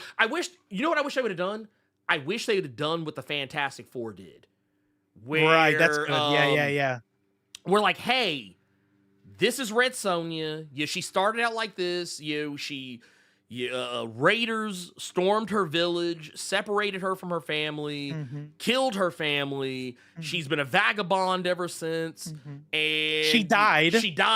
She was resurrected. She came back. Like that part, I think the movie would have been better had we just gotten all that out of the way first. And it could have been super interesting too, because what they would have her be doing for most of the movie was being debug mode, like you said, right? Being God mode. And then you're like, you want to think Mary Sue or some shit, you know what I mean? Like why, how is she okay, this is that kind of movie. I guess we're just like anything goes, but then you start realizing through the flashbacks, you know what I mean? And she has a prominent scar. You could make like there's like a love scene or something, and you see this, and the guy's like, guy or girl, whatever, is like, oh, what is that? And she says, it's nothing. But then you find out through a flash that she got stabbed in the heart. Right. You know what I mean? And it was like, oh, she's been doing what she's did, not because like, oh, she's just like, oh, because it's a comic book movie or some shit. It's because she has got she's blessed by the gods and shit. And that would have been way fucking better. Way fucking better. And also points out too, also just real quick, no, this is not a Sci-Fi Channel movie. This was something. This was Millennium that did this. No. So it actually, and to answer Space Cowboy's point, this did actually go to theaters. It just didn't stay in theaters for very long. Yeah. I think it stayed in theaters less than a month. Just don't expect a theater. Like, dude, if you don't know, if you aren't ready like Ernie was. Yeah. Just, watch some trailers. Watch long trailers. I'm not being mean when I say. There you go. I'm not being mean when I say. This was like, for a lot of the movie. Maybe not fair to say all, but. This was like maybe Spartacus level. Like no, not in writing. No, but talking about like not in writing, but yeah, in production. Yeah, this could have been, I won't be. I would say more than CW, less than HBO's or Showtime's Spartacus. Yeah, no, 100%. Like in production. Like, you know what I mean? And we're talking about a 2 theater movie. Being like lower than an HBO prestige film, a prestige series. So but yeah, I did like it. I did like it, and if I watched it twice, knowing what to expect, I probably like it even more. Oh yeah, no, 100%. And I also want to point something out. I don't know if a lot of people know this. So Carter and I talked about the Hellboy, the Crooked Man movie. This is the same studio that made that movie. For those that may or may not be familiar, Hellboy the Crooked Man, when it came out, it was released through Millennium, and honestly had about roughly the same, like, because I don't think, same for Hellboy the Crooked Man and this, I don't think the budget for either movie was released, because I'm gonna go to limit and say it was astoundingly low. an astoundingly low budget. But like when you would look at Hellboy the Crooked Man and see some of the CG and character effects and things of that nature, like case in point here, I'm gonna pull this one shot up. This shot right here from Hellboy the Crooked Man is like you can look at it and be like, oh yeah, that's some CG right there. Okay, yeah, that's CG like a motherfucker. The thing that saved that, I know people didn't like the movie. I didn't mind the movie. I think what saves movies like The Crooked Man that have a low budget, is darkness. Yes, literal darkness. You can get Actual away darkness. with a lot more when it's like you're a night or you're in a dark forest or you know what I mean, blurring effects and shit like that. You can get away with because like this shot right here, like you had to put this in darkness because I imagine it would have looked infinitely worse, had it not been. And for PS4. those that are, we'll say PS4. yeah, this is PS4. You know what? Honestly, I'm gonna actually be a little less generous. This is PS3. This is a PS3 cutscene. This is a PS3 game cutscene. This is what that is. But the thing is, there are effects just like this in Red Sonja. There are other effects just like the scene where they're dragging the scorpion into the little. Not Cybertruck thing. Like, it was, and I will say this too. I want to make something clear. I don't have any beef with the steampunkishness of it because that is a thing in the Red Sonja comics. But I wish they would have done it. I do agree with you. I wish they'd have done it better or had a way to do it better. Like maybe that was the area to go more practical than try to do CG. Now I will also say that the person who actually surprised me the most in this movie, just in terms of like who, like people I was not expecting. I was not expecting UFC legend Michael the Count Bisping to be in that movie. I was like, oh wow. I was like, hold up. I was like, the dude that was like Rona Mitra's like boyfriend, husband person. Yeah. That was, the guy who was. You're enjoying this way too much. Yeah, that guy. Yeah, I had no fucking idea that was him. Yeah, that was like because I was like he's familiar. I thought he was just another actor. I'm like, I've seen him somewhere. No, that's Michael Bisping. Okay, yeah, that's the Count. that's the Count. But yeah, Michael One-Eyed Bisping. Yeah, no, I mean that's who it was. I was surprised. Like, but I will say, so. There were lots of things about this. Like, I actually, I know we joked about the baboon people. I know we joked about it. But I actually liked the baboon people. You mean you liked they added them, or you liked that? I liked that they existed. I liked the character. Okay, facts. But Yeah. now the way that they were, okay, I'll actually say this too. I think that General Karlak, who is the other baboon person we see in the movie, he was better done than the other one. Like, when you look at it, like, now granted, the most you see him in this, he's like in like darker scenes. He's not very, like, there's not very many scenes where he's well lit. So it's easier for some of those effects. Honestly, I actually think they put the lion's share of the resources into making his character look better because he's in the movie more than the other one. He's in the movie more than Amarak or whatever her name is. So yeah, like, because I will also say I don't know if I actually caught them in the movie outside of like this scene right here. Like, because it's kind of the same for her. In scenes like this, it actually looks better than when she's like standing in broad daylight like this, and it's like, oh shit, this is, ooh. Yeah, man. We we need to put like a vignette or something like on this shot to like maybe like darken, maybe go into DaVinci and use like the relight and make it like 6, 7, maybe 8 p.m. at night in this shot, so we kind of maybe we're starting to figure out why Zack Snyder has like a super dark blue filter on everything. Yeah, I think now I'm starting to get it. To get it. But yeah, I mean, and once again, once again, with all that criticism, I do think these characters were cool. Like when I got done with this movie, I was like, man, I actually want a movie about these characters. I want to see, or like if we do like if we do Red Sonja 2, which I don't think we're gonna get that, I would like to see these characters, or or characters like them, return. Yeah. But and It is a shame we're not gonna get it too. Yeah, no, because you know good. It is a shame because they set that shit up nice. Red Sonja ended up being a fucking badass. And then we got the real Red Sonja. Yep. The real Red Sonja that we all know and love in the last 15 seconds of the movie. Ooh, yeah, we ain't getting no sequel. I just looked it up. We ain't getting no sequel. Ooh. You talking about the opening weekend? Yeah. Well, what it's okay. So full disclosure, it came out in theaters, but not over here. It came out in theaters overseas, so it's going to be released on VOD, and it's because they did the same thing with Hellboy. Hellboy was supposed to come out. The Crooked Man was supposed to come out in theaters, and maybe a month ahead of release, they were like, psych, we're just going to put it on VOD. And I think it's probably because they saw the writing on the wall. We're not going to get people to be able to come see this. So I think internationally, in the 3 territories that it was released, that being Russia, New Zealand, and Australia, the movie has made $264,526. So yeah, that's Damn, that's it. yeah. That is all you can get. That's all you can get. But yeah, so, I mean, but it's kind of like, how many theaters did they release it to? You know, I don't know. Yeah, I don't think they released it to many. I actually do not. I actually do not think. I don't think it was released to in very many theaters overall. Now that said, I wonder how many people are gonna do like us though.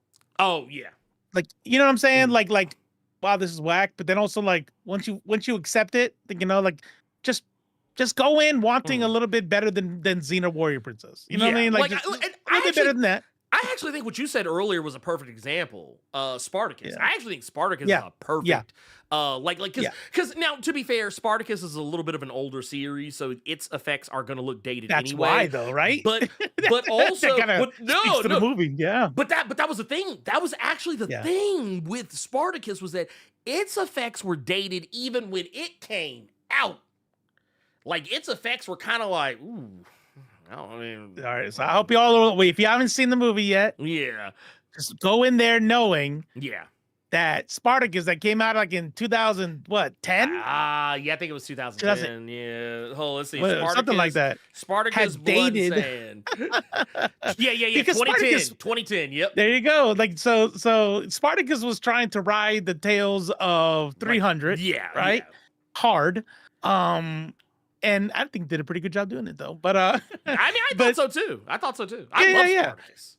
But also didn't have the best budget, so hadn't dated CG and all that shit for 2010. Yeah. And we're saying here in 2025, this movie kind of matches that. So but like I said, it's not a bad thing. I don't want anyone to think that we think the movie's awful, because that's what people go through once. Yeah. Say, what the fuck is this? And then go through it again and just be like, all right, maybe not so bad. I do want to say this one thing, though. I do want to say this one thing. I just want to say this one thing, and y'all can think whatever you want. It's just my opinion. When that motherfucker at the end, and I do agree, his believability as an emperor of the known world. Yeah. I agree. I'm like, they would have killed his ass. What? They would have took the book for themselves or something.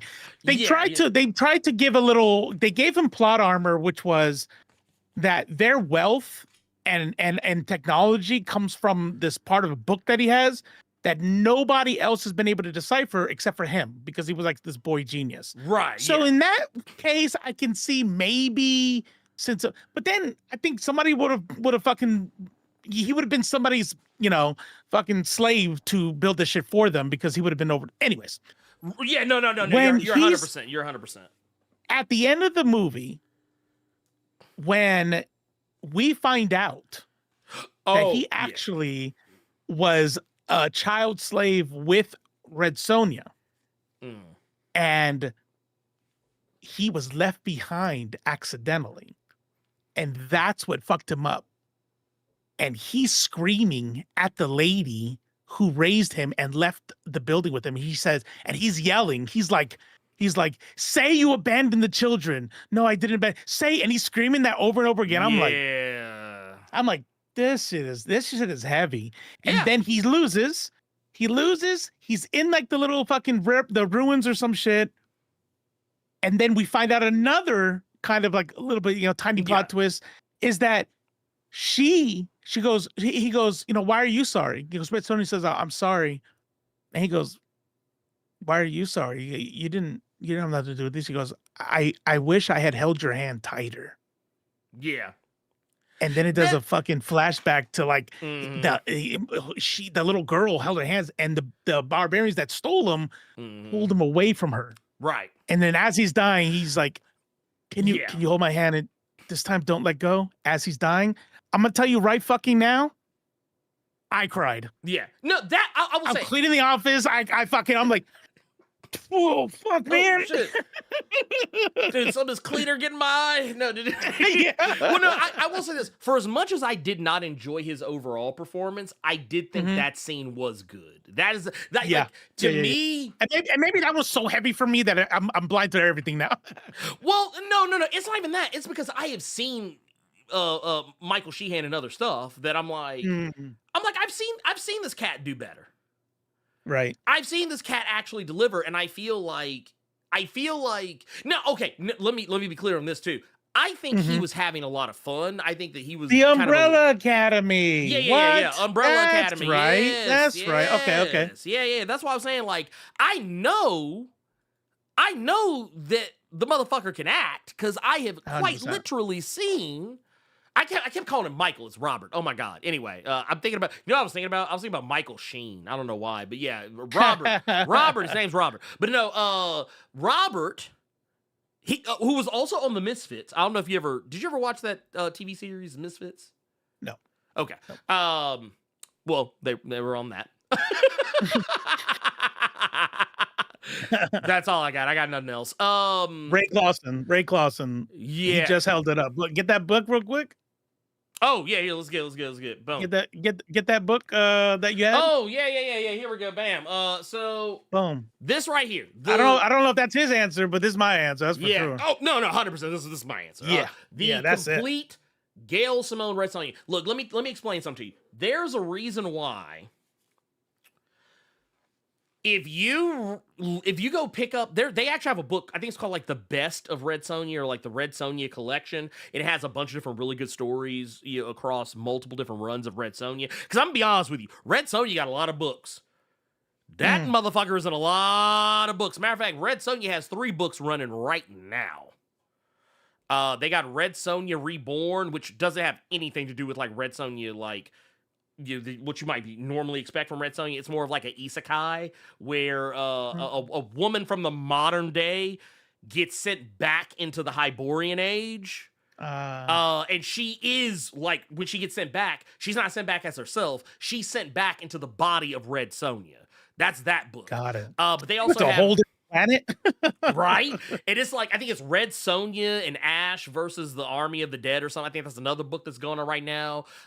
They just recently had Red Sonja Attacks Mars. And there's like another like just Red Sonja book. But like, yeah, there's Red Sonja. When I tell you Red Sonja has been in a lot of shit, I'm not joking. If you swing a cat, you will hit 11 Red Sonja books. Which is why I'm actually surprised that. And I was going to ask you this, Robert Sheehan. Yeah. Do you think? Remember what we said? You can't outact bad writing. Oh, do you think maybe that was a problem? I think that's what he was. I think that's what Robert was trying to do. He was trying to outact the bad writing. I think, I think that's what. And also, I think also trying to have fun, just like kind of knowing what it was, like, man, because I'm not like I'm not even gonna say like that. I think that he was, because I want somebody to understand. I'm not saying Robert Sheehan's a bad actor, but I could tell while I wasn't enjoying his his performance, I could tell he was having fun. Yeah, like it was one of those like what was it? Have you ever watched the original Dungeons and Dragons movie? The one that had like Marlon Wayans and No. Okay, so Jeremy. I don't know why I said the original, because this new one I didn't watch either. Like the original one? Nah, that one I didn't. Oh, so you watched the new one? Nah, I didn't see that one either. No. Actually, you want to hear something scary? There's actually 4 Dungeons and Dragons movies. Oh. Well, I ain't watched none of them. So. Well, only 2 of them went to theaters. Oh, okay. The first one and the most recent one, and then the second and third one were straight to video. Well, there you go. Yeah, That's why I thought it was the old one and the new one. You're Okay. right. But no, and I'm mad because the new one I heard was really fucking good, and I'm like, it's very good. I'm gonna watch it. You know? It's very, dude. But- I got it on the thing. You should watch it. Yeah.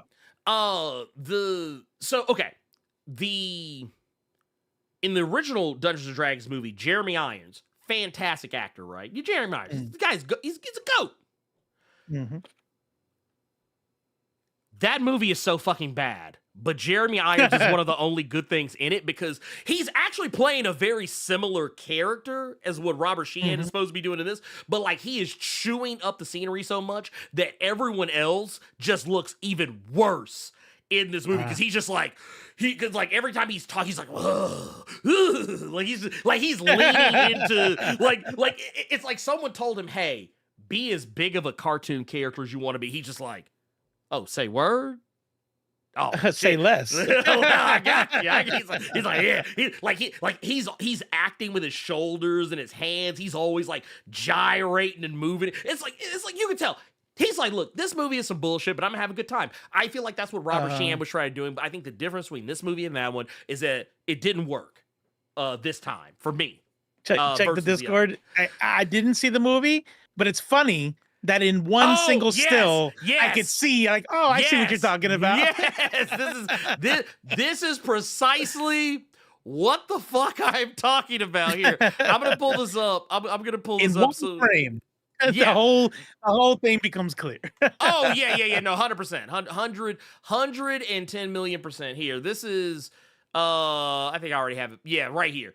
This, he's literally. I was like, dude, he is having so much fun. He is having so much fun. It makes me sick. And also Bruce Payne, the guy standing next to him who plays Damodar. He is also having a good time. Like the movie is only good when these 2 motherfuckers are on the screen. Cause like even Bruce Payne, he's just like, I am Damodar.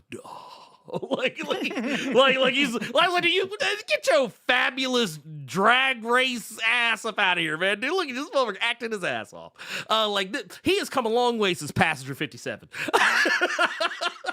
But no, yeah, dude. Damodar. I was like, what the fuck is this? What movie is this? Who wrote this? But no, it's one of those things like it's like so bad it's good. Sometimes Red Sonja I don't think is so bad as good. I think it is just good. It's just not great. And yeah, it's gonna be a crying shame that this movie's not gonna be seen by more people. I don't know how somebody bigger didn't pick it up. Red Sonja is awesome. Yeah, you would have thought. Watch they're gonna come out. They're gonna reboot Conan, and they're gonna get like a fucking $25 million budget. It's gonna be so badass, and we're gonna be like, "What the fuck? Why can't we get this for Red Sonja?" And that's the thing. Red Sonja and Conan are literally in the same universe because that was also a thing. And I don't know if they actually do reference him at the end of the movie, which in a way that to not say his name, but it's like it's it, right, which is kind of weird because like they're literally the same. Him or something. Yeah, you know what? That actually might be what it is. That actually might be what it is. They may not have had the license, but the thing is. Well, I don't think that actually matters because you know what? I was about to say the people who have the rights to Red Sonja, the licensing rights, it's the same people who have it's the same estate, everything, all that stuff is all under the same umbrella. But yeah, Conan from a legal standpoint, like production rights, is probably with another studio, and it probably is a bigger one. But like they couldn't afford Conan, so they just got to call him. No. The king in Samaria. yeah, the Sumerian king, or something like some bullshit. Yeah. But yeah, no, okay, I will say this too. Bone Factory, right here, just hit us. Said, hey, did you know they had a Spartacus board game? And it was pretty good. I actually did not know they had a Spartacus board game.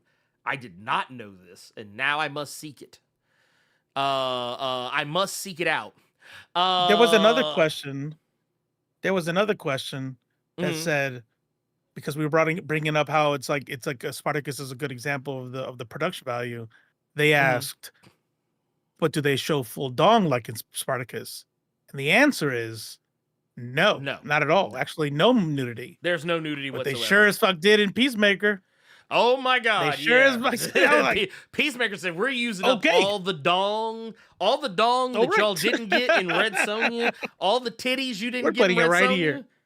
There it is. Like, and when I say it's there, I mean I'm talking about like swinging, not like one dong. It's like it's like that. It's that it's like that Ron Swanson. I didn't say I want a lot of dong. I said I want all the dong. Danger. I want all the dong you got. And a lot of cheek clapping. There was a lot of cheek clapping. I was like, God damn. I was like, Jesus Christ. It actually like made me think a little differently on sex parties. Like I've never been to one, and I always been like, man, that should be. I don't know. That should be awkward and I'm no prude, but I'm like, sex party. I saw that one. I'm like, oh, it was kind of fun. Yeah, I mean, I dude sitting on the counter eating pizza or some shit. I mean, look, man. I don't know. I'm not saying I would participate, but I mean, I'd hang out. Yeah, I'd be like, right, exactly. Yeah. Like, ooh, man. Yeah. Hey, you mind if I scoot past you? Yeah, just move. Can I move that just titty stay out of the fully way? dressed? I I just like the vibes in here. This is nice. I just want to reach over. Can you move your titty out of the way so I can get to that cooler? Oh, it's okay if I rub past. Oh, elbow somebody's care. Like, look, big ass wiener. Like, oh, sorry, bro. Oh shit, somebody got some hand sanitizer. Well,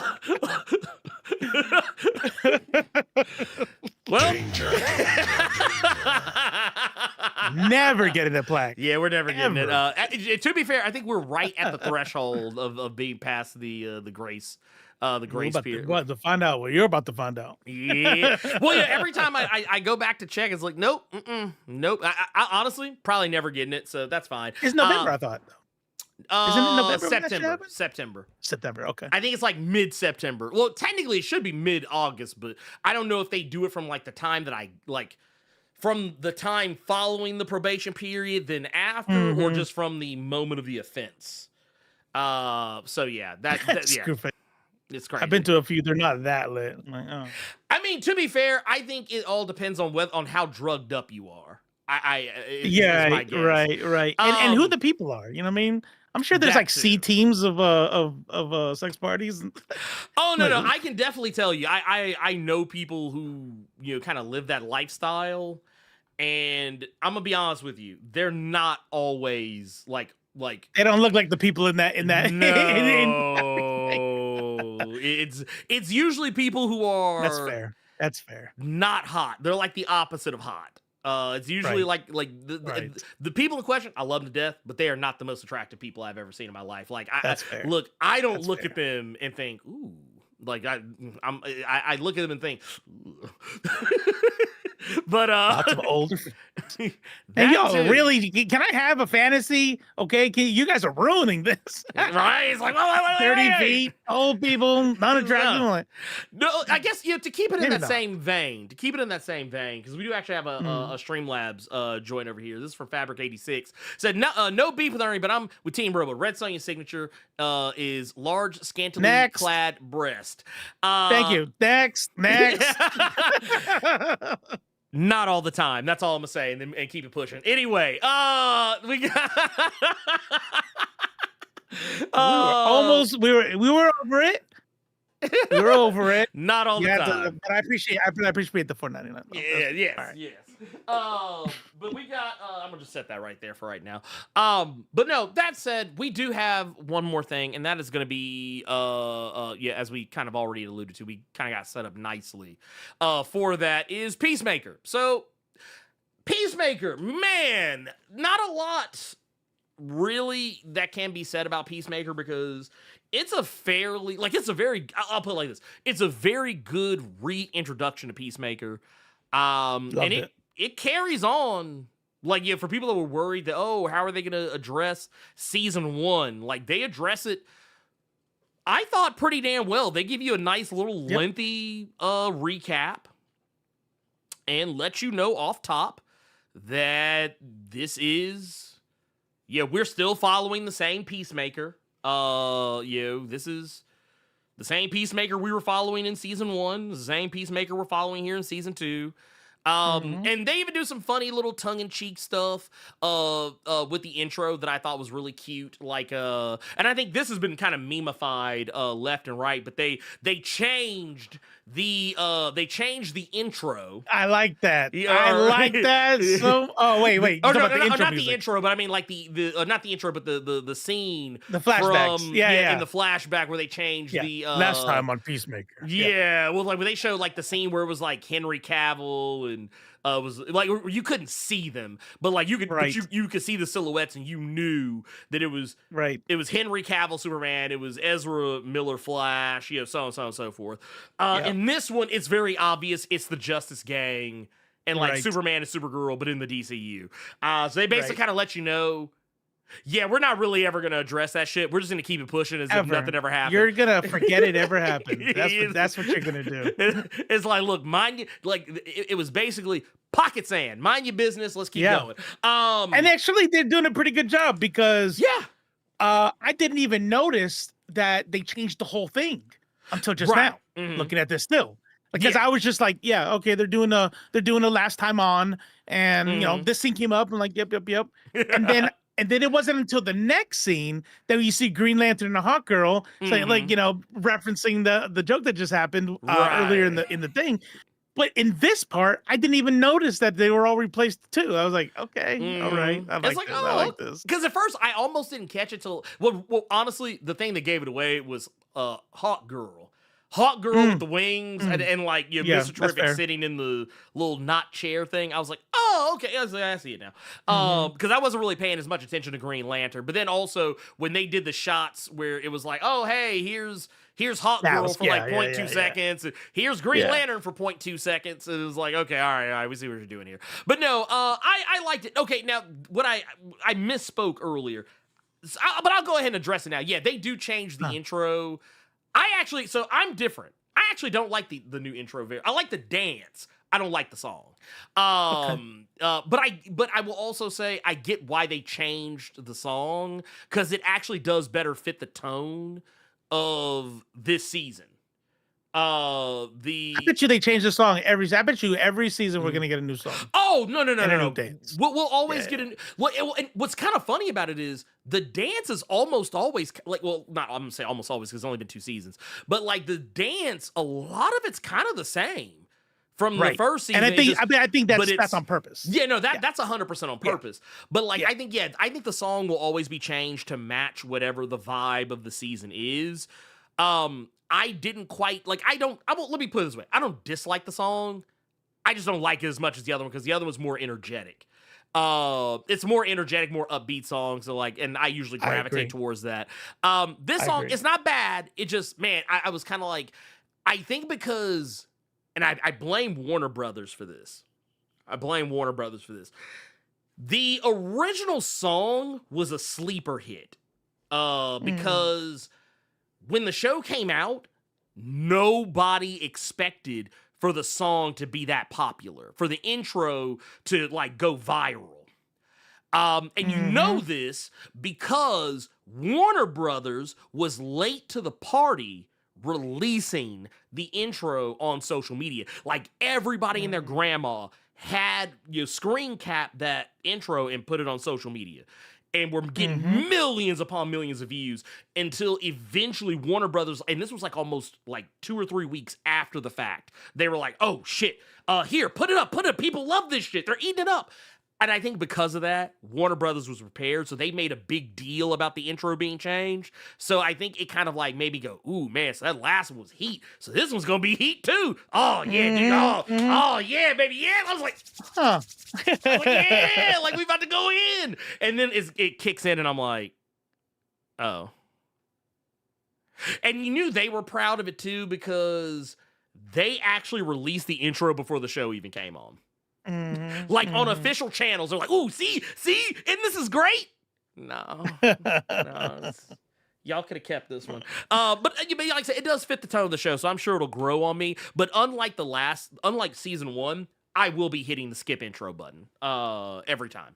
Damn. I will be hitting. I did not like. I remember It was the way I found out Tim Meadows was on there, though.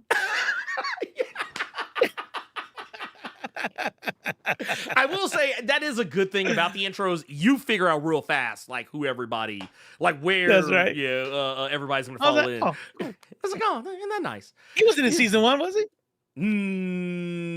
Yeah. I don't think so. I don't think so. No. Yeah, No, okay. I don't think. Not to my understanding. No, I don't think so. But no, like I okay. To get us speaking of like things that come over from season 1. So John Cena.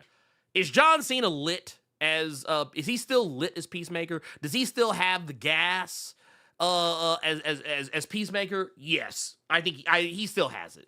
He still got it down to a science. He's fantastic. I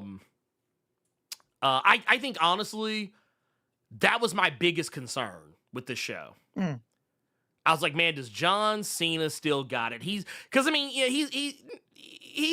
become more of an actor's actor recently. He's kind of going through that same trajectory that Batista went through. Where trying to act in more serious roles. Yeah, and shit. like or just doing more varied things, like not just doing like the typical stuff people expect of him. Right.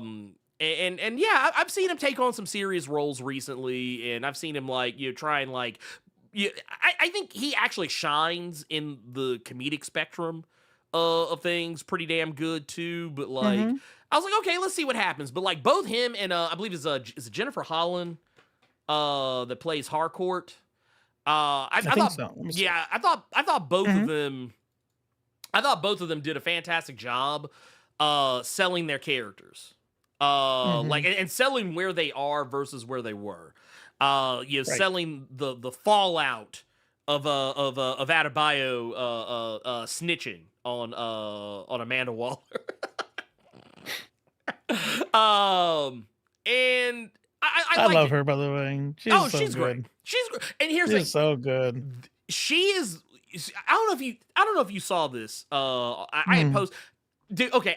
Can I just say the dumbest shit gets traction on Threads. The absolute dumbest shit. When I'm trying to tell y'all motherfuckers about some shit I need y'all to know about,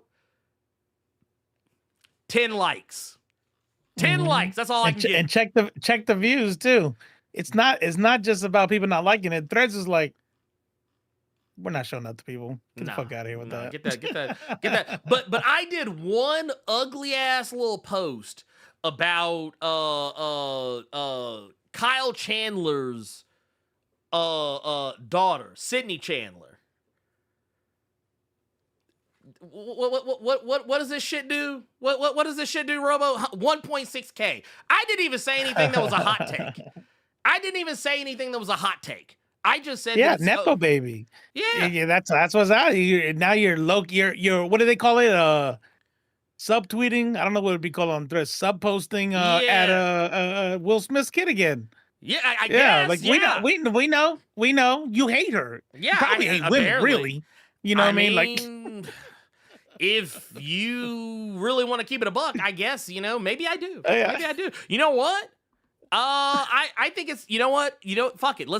I think I'm gonna lean into the meme. That man. You know what? I think the men are better. I think the women are just ribs, and ribs should know their place at a man's side. You didn't before, but the moment that you said anything about Willow, oh yeah, then that became true. It became true. That moment it became right. At that moment it became true. It's like look. So I just want to put this out here. So that was a fucking lie. I did not say any of that shit. I do not believe any of that shit. Just I want to make sure it's clear because I know there's gonna be somebody that's just like, what? Huh? Clip it on purpose? Yeah, they're gonna clip me out of context. No, a very That's right. obvious... I hate black people because I said don't vote for Kamala Harris. If she oh no, I'm like Grand Dragon KKK. Oh no, I was called MAGA for saying that that Kamala Harris ran a bad campaign. Ooh, that's crazy. Why don't you love yourself? Right? You should love yourself more. I mean, I mean, I guess I'm one of these. This is a sick Negro. That was everybody talking about me when I said that shit. But no, I said that, and, just right here, I said, for, I guess, any audiophiles listening, I said it's okay to be a Nepo baby. There's plenty of celebrities you likely love and have no clue that they're born into whatever industry they're part of. Being a Nepo baby isn't a bad thing, especially if they're as talented as Sydney Chandler seems to be. Being a talentless Nepo baby is definitely something to take issue with. Hope this helps, because I was responding to this guy saying, Sydney Chandler from Alien Earth being a Nepo baby is kind of a bummer, honestly. And I was like, why is it a bummer? Because she actually knows how to act? Because she was born? I was like, dude, right? I was like, okay. I was like, do you have that same smoke for Nicolas Cage? Right. It's like, do you have that same smoke for Jamie Lee Curtis, who literally has not one but two famous parents? Well, most of the people like our age and younger have no clue, though. You know what I mean? Like maybe a little bit, maybe give it 5 years younger than us, maybe, and below. Yeah, don't know that they have famous parents. Well, and it's like, and the thing is, I saw so many people be like, no, man, because it's taking away a fair shot from somebody. I was like, goddamn, the motherfucker still had to audition. That's life. I was like, I said, you know what? Not even that, because you know damn well that sometimes they don't, right? Yeah, sometimes they don't. Sometimes. Bro, these people that complain about this shit, I'm like, you're so close. Keep going. You're almost there. Keep going. Like, yeah, the system is fucking broken. Yeah.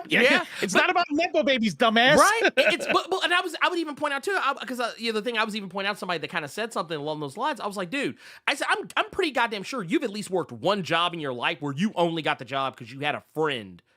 Somebody who put your name out there. I was like, here's the thing. I said, here's the thing about being a Nepo baby. Yes, are there actors who are Nepo babies and thus get roles or get offered roles, probably more likely than not, because that they are the child of someone famous? Yeah, I'm sure it gets a lot of motherfuckers' feet in the door, but I mean, think about it. Not every Nepo baby is in everything. Mm-hmm. Yeah, I said, there's motherfuckers like Pedro Pascal and Nepo. They can't make it because they don't have the talent. Exactly. And I was like, at least, I said, in the case of motherfuckers who, and to be fair, I'm not saying, so basically, first off, let's also address, let's also address this part of it. Jennifer Holland, not a Nepo baby, at all. But she is married to James Gunn, thus why I'm kind of, going into that, that whole thing that, because there were people who kept saying, oh man, he puts her in everything. But here's something that James Gunn has openly talked about regarding her. He has made her audition for every single fucking role he has ever put her in. Every single fucking role. She doesn't get to, Jennifer Holland does not get to walk on set and just be like, okay, I'm automatically in this shit. Look. I love James Gunn. Okay? Yeah. I have no smoke for James Gunn. Nah. But if I was in that same casting call, her going through that shit, I would just walk out. I'm like, because I just can't. Yeah, no. I don't know. I'm not trying to read anybody's mind or claim that I know anything. I'm just saying I choose to not believe that her showing up to an audition is anything but a formality if he wants her to be in a movie. Yeah. I just can't imagine it otherwise. You're right. I don't know. It may be. I mean, I'm taking James Gunn at his word here on this one. That's fair. But like, because damn well Rob Zombie's wife is not auditioning. Oh God, okay. First off, Sherry Moon Zombie has not auditioned for one single goddamn role a day in her life since she's been with Rob Zombie. You can't convince me otherwise. But no, the thing with her is that in the case of Jennifer, and why I'm actually more okay with Jennifer Holland being in everything James Gunn does versus Sherry Moon Zombie being in every single fucking thing that Rob Zombie does, is because she's not always the star. Like, case in point, she's a Superman. Most people have no fucking clue she's in that movie. Why? Because she's a fucking robot who gets one line of dialogue at the end of the movie. Okay. She's the new robot that gets introduced at the very end of the movie. Most people don't even realize it's her. Right. And like, I think this Peacemaker, I think, is actually the one time she actually is in a role of something that he has done where she actually is like, I don't even consider her a main character. She's a supporting character, but like she's a major character. Yeah, she's a main, not like the main character. I would say she's like a deuteragonist, if we're gonna break it down in terms of like who is the most important. But like, even then, like she's still not the main character, but she's goddamn close to it. But the thing is, she actually earns it in like all the scenes that we see. Like Maverick, this scene right here, this shit right here, I was like, God damn! I said, man, I wonder how many takes this was. Like, did she nail it in one? Because I ain't gonna lie, that shit felt real. I was like, God damn, the way she was punching the fucking dashboard and shit, I was like, I've done that shit before. I was like, God damn. I was like, oh shit. And even the bar scene. There's a bar scene with her, which is like she gets like a bar fight scene in the first episode, which is really good too. Like she's that's the thing. You can say like you'd be like, oh, she's only getting like these gigs because she's married to the co-president of the DCU. But I mean, the thing is, sometimes that is the case. Sometimes you only get the job because you know somebody, you're family with somebody, you're married to somebody, you're, I don't know, doing something else to somebody, I don't know. But the thing is, what I will respect more is if you show up and you prove to me that you are earning your place to be there. Like, is it still kind of fucked up? Yeah, it's a little fucked up. But like, as long as the system is fucked up, right? Yeah, no, the system itself is broken, and I don't expect Jennifer Holland to be the one to break it. Okay, I don't expect. Jennifer, like the way she broke her hand on the dashboard, I don't expect her to break the patriarchy and capitalism, and the system of nepotism. But I'm like this: if you're gonna take advantage of it, you may as well fucking show the fuck up. That's right. And I think that she did. I think she actually, if there's any one criticism I have about this episode, is that I do wish we would have gotten to spend a little bit more time with the other characters. Like Vigilante, Adebayo, and Economos. I wish we would have gotten a little bit more time with them, but yeah, we get a little bit with each of them. But that's really like the only criticism I think that I have with this episode. Like I don't really have much anything else because I mean it was fun. It was fun. Also, any show that takes repeated jabs at Jared Leto, I'm in. I'm in. I did catch that. He's like, I do not like 30 Seconds to Mars. I was like, wait, no. You say you didn't get to watch the end of it, right? Right now. Okay, so there's an after credit scene. Okay. Like it's at the ass end of the credits. There's another shot at Jared Leto. So yeah, I'm here for it. I'm here for it. Who was James Gunn with before? I don't know. Oh yeah, I don't know. Well, I mean, whoever it was the next wife, so maybe like they could have not liked them. Here's the thing. Mm-hmm. I remember what I was gonna say. This is why I always say that when people start like complaining about nepo babies or whatever else, it's like I don't like, even if you're like looking at it from a leftist perspective, it's like that's a zoomed in symptom, right? I mean, like the system, you just zoom out a little bit, the system is broken in that way all across the board, not even just because of who you're related to, but because of how much money you have or where you live or the color of your fucking skin, right? I mean, it's like this is the way the system is built, right? And so when I look at the system this way, I then go, well, of course Will Smith's kid is gonna blah blah blah blah blah, right? Fun fact, her hair back and forth. I looked it up. I was like, because I heard you say like the other person was like, oh, she didn't even really say that. My brain's like, oh, what did she really say then? And so I went and looked it up. Actually, Willow said like exactly what anybody should be saying, and this is all that's expected of people, by the way. And it's funny because when white people are told to like be accountable or whatever, they're like, well, I'm not racist, right? And it's like, okay, listen to Willow Smith, yeah. Listen to Willow Smith say what she has to say about nepo babies. She said, I acknowledge I am a nepo baby. I know that is true. And because I'm a Nepo baby, I work extra hard to understand that that my opportunity is a privilege, and she's gonna bust her ass to make the most of it, right? And I'm like, that's it. That's all you got to do. Acknowledge it, right? Every single white person in this country, really, to varying degrees, every single non-black person in this country needs to have acknowledge where they're at. That's why, for the past, if you've been, 4 years that I've been on the internet, on streaming and shit, is like, I always make sure to let people know when I go black and brown, I'm talking about solidarity, not because the level is the same, right? And so just acknowledge that shit. That's it, right? Because it's really, the intersectionality is the same across the board. It's across the board. I'm not going to be mad at any Nepo baby because who's going to fucking say no? Right. Because we say, somebody mentioned Paris Hilton earlier. Just because you're a Nepo baby doesn't mean you have the fucking skill. No. But also, because you're a Nepo baby, you're going to have the opportunity to go to art school. You're going to have the opportunity to have acting lessons and all this shit. Yeah. There are going to be opportunities there, but not everybody has the jobs. You know what I mean? But I'm not going to get, look, if there's going to be shit I'm going to get mad at with nepotism, it's sure as fuck not going to be in acting. No. Come on. No. Which, and to kind of take it even further, like I pointed out to somebody else, I was like, because someone was, saying, oh man, he shouldn't have, let his child get into acting. Talk about Kyle Chandler.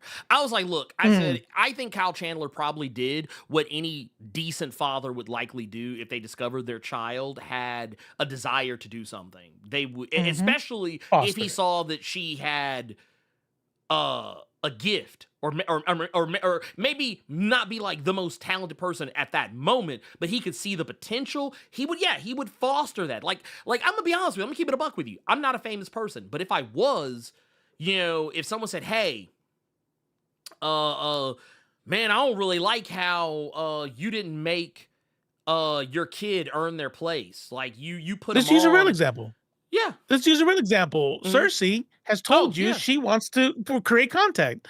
You have a platform. You built 99% of what you have here. You know what I mean? Like Blerd Cave, and this is, we've seen the numbers. We've talked about this before. The number, I'm like, okay, the like 99% of the fucking numbers come from the videos that you bust your ass on. And so you're gonna take that platform, and you're going to, you know exactly how to set up her system. You know how to make her sound look good. You know how to, the setting. You're going to fucking promote her on your channel. Hey, if you all got kids and da-da-da-da, go check out my daughter, da-da-da-da. You're going to put me ask for, you're going to make sure that she has a great time doing it.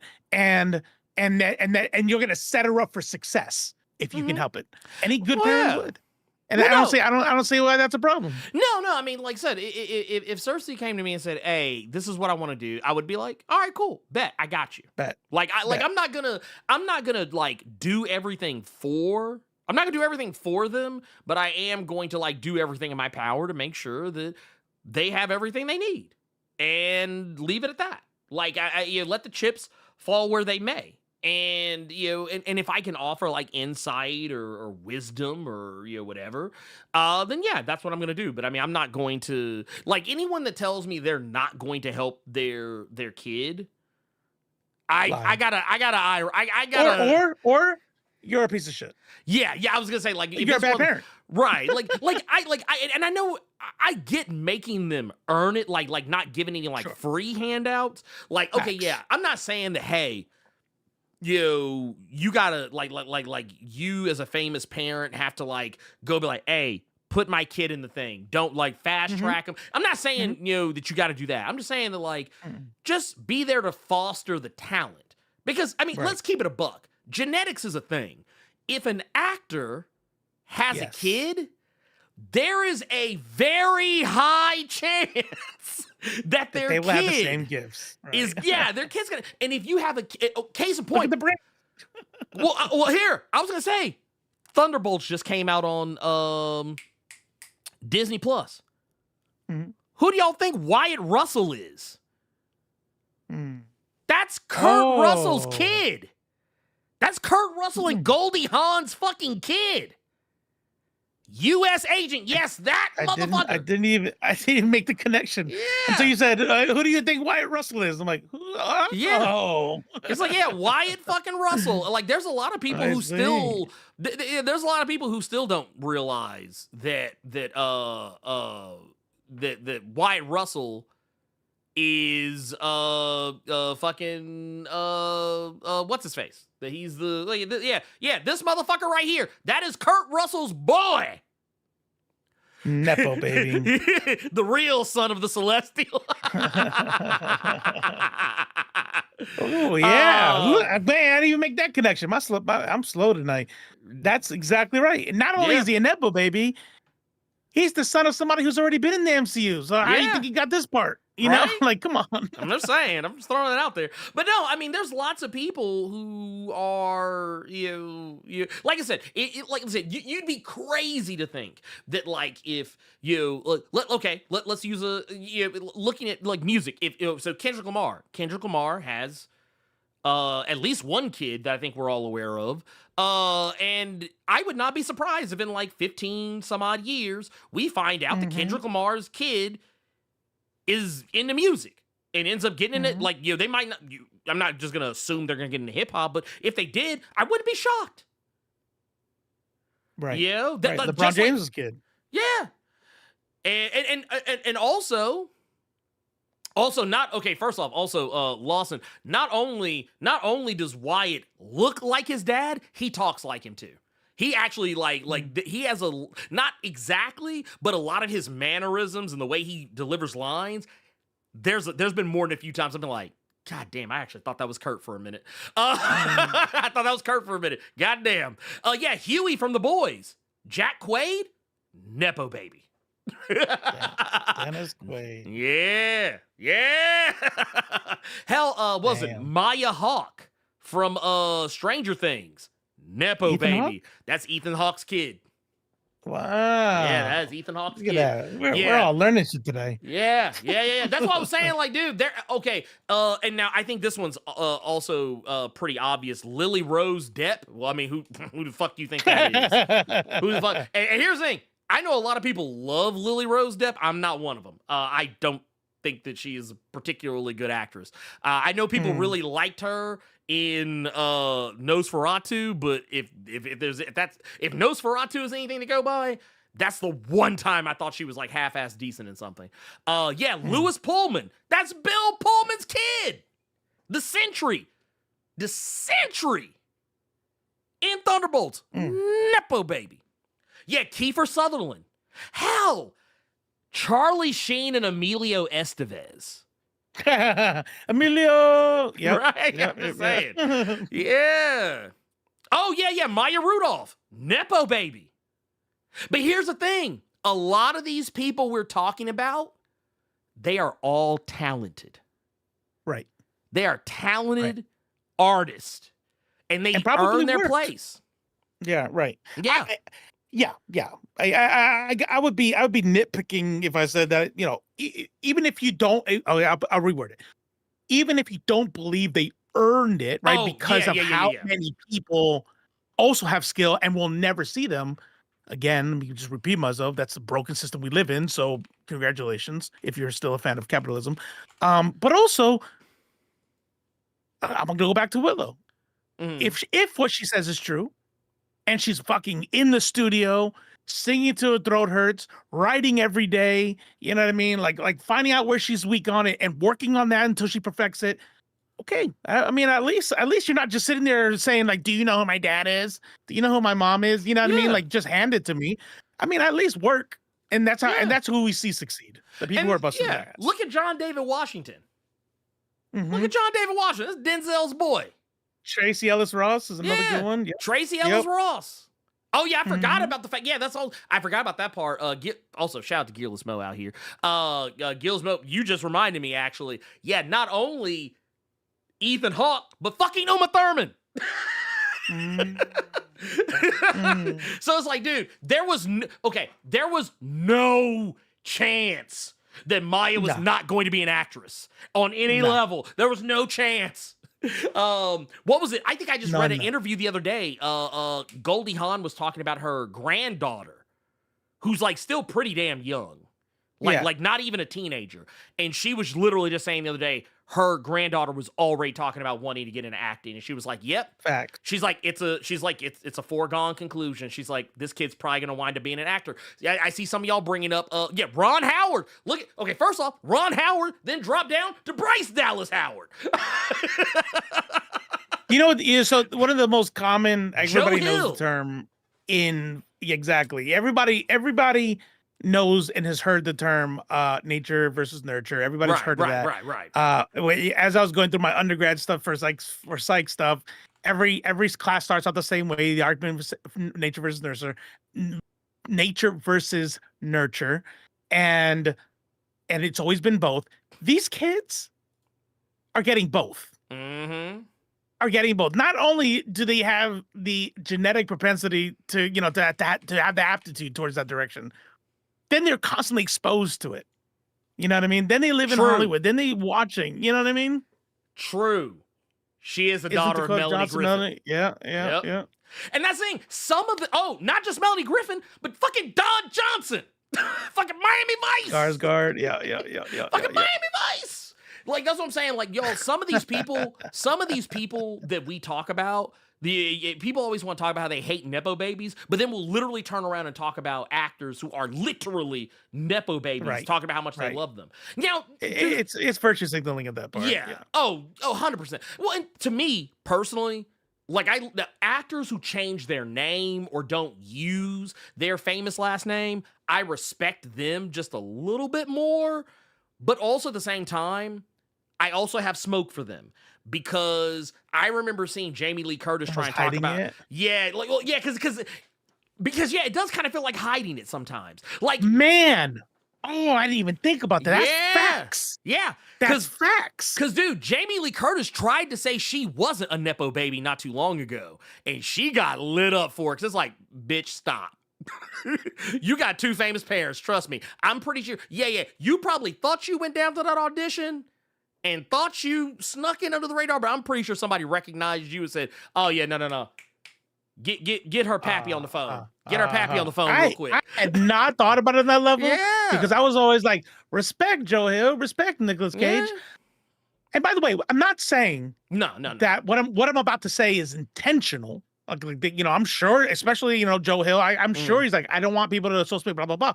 But what it does do, even if inadvertently, is give the portrayal to the public that you busted your ass on your own, which you're now, just like white people who don't believe in white privilege, what you are doing at that point is rejecting the fact that your dad is Stephen fucking King, and the life you lived, even if you say like he had nothing to do with my first publishing, doesn't matter. The life you lived, the father you had, the genes you have, dude, got you to where you're at. You want to know some sus shit I saw the other day? There's a movie that I think is either about to come out or just came out. And it's based on one of Joe Hill's books, and they were showing like quotes for people their thoughts about the movie, and one of the quotes was Stephen King, and I was like, I don't know if this should be allowed. Because I feel like Stephen King is not an objective person here in this scenario. Right. But I said, but y'all know what y'all are doing. So yeah, I mean, look, let's just accept, like, I'm with you. I just accept the fact that this is the fucking situation. This is the road that we are going down. And, we just have to move accordingly. That's what I say. Because a lot of these people, Liv Tyler, is yet another one. Hell, Arnold's son has been in stuff lately. He was recently on White Lotus and Gen V. I mean, he's a talented actor too, but it's just the thing is, if you don't want to see things with Nepo babies in them, I have bad look. I'm afraid I've got some bad news. You are watching a lot of shit with Nepo babies in it and don't even know it. So I mean, it just is what it is. Yeah. And by the way, after the revolution, when it's the Council of Comrades who are running the country, still gonna have nepotism, probably. You know what I'm saying? Yeah, look, you know what I'm saying? Because they're still passing genetics down. They're still like, Even if we dismantle the systems of white supremacy and the patriarchy, all that shit, capitalism, everything, nepotism will still exist. nepotism's never going away. The only thing we can do is just try to have better checks and balances for it. So that's look, wait, hold, let me Message. there you go. Yeah, that's all you can do for it. All you can do is just try and just do the best you can. That's all you can really do. But all that said, I think that at the end of the day, as long as people are talented, I'm good. I'm good with it, and sometimes it's not bad. I mean, like I think when you're talking about like from a family perspective, I do take a bit more issue with that. When it's like one of those deals where like, hey, I got a friend on the inside, gave me the hookup, put my name in the hat for me, I don't mind that type of thing, because at the end of the day, regardless, nepotism will get your foot in the door. I have not seen many cases, at least in terms of Hollywood, where it keeps you in the room. So, like you might stay in the room for a little bit. No. Yeah, well, and also I think that there are some people who are nepo babies who like, their name that was the foot in the door, and they hung around and started getting put in a lot of shit. But eventually, at some point, even being a nepo baby can't save you from you not having talent, because eventually people are gonna be like, oh, so and so's in this, I don't want to watch it, because they're bad. Right. They're not good. So my father-in-law is like he's pretty wealthy, right? And if he were to like create a position in his job and hire me, that's still nepotism. Yep. But guess what happens if I go there and I'm like slacking off? Well, it depends. And this is where nepotism could be bad, right? If I go there and I just stay fucking shit up and he's like, don't care. It's my son-in-law. You know what I mean? Then okay, now it's bad. But if I go and I fucking kill it, then it is what it is. Well, it's like a boat. The funny Jesus thing is the greatest nepo baby. What's that? Jesus was the greatest nepo baby. He was. Yeah, I would say so. I would say so. I forgot about Bo Derek. That's another one. That's that is yet another one that you can make a case for. And like I said, not all nepo babies are talented, so do what you can. I don't have anything else. I don't really have anything else, except for I think we do have an indie game rec. I think that I can't remember if I think I downloaded it. Yeah, I downloaded it. I think I got it right here. Yep, I got that bit right here. So I don't know. Do we have any questions or anything? Do we have any questions in the old Discord? Because I didn't look today. Yep. Okay, I see something. We have one. Uno ma. From Karoba. Salutations to the nerds of culture. Hope you're doing well at this moment in time. Question of the day. What do you think of the game Dawnwalker that will be coming out in 2026? Well, I'm gonna go to I was about to say, let me go to the Google machine. My browser. Because now I'm trying to remember. Oh! Blood of the Dawnwalker. That's the vampire game. Yeah. I'm hyped for that game. I'm hyped for it. Looks like a Souls-like? Not really. Not No? specifically. It's so basically you play a vampire, and you have to like and I think as the title would imply, you're gonna be doing some Daywalker shenanigans. Open world RPG. Mm-hmm. Sold. Yeah. Already done. Yeah.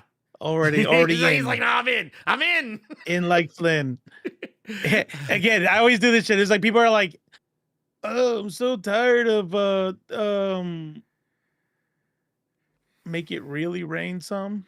I was looking at Rough Rider putting in all his points. But I was like, wait, what the fuck?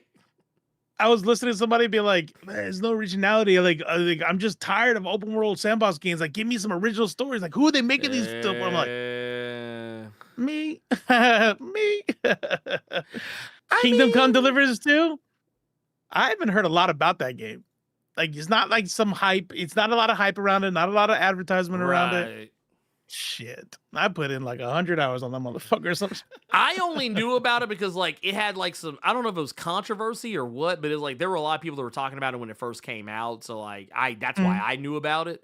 But I didn't play it. Why don't you tell me what it is? Because I want to tell me what it is after I finish part 1. Nah, you're good. It wasn't like it wasn't like somebody fucked up. It was just like it was controversy surrounding I think like the cost of the game versus like what was there, like how like it didn't feel like it felt like people like they were overcharging people for like a AAA like a not AAA game, or that it seemed like a game that wasn't.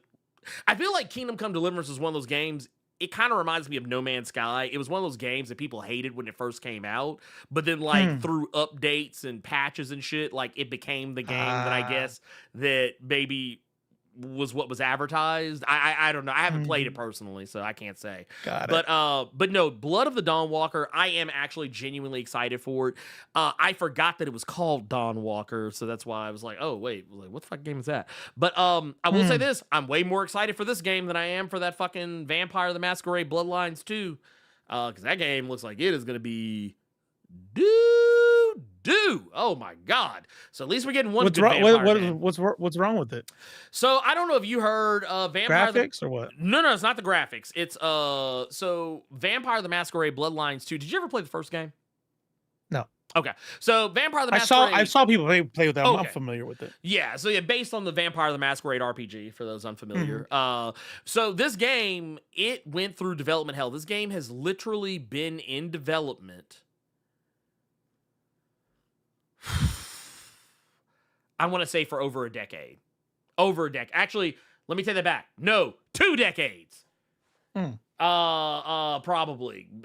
closer to 2 decades. But this game was supposed to come out like 5 ever ago, and I think by now the company that's going to be doing it is the Chinese Room. They got a hold of it.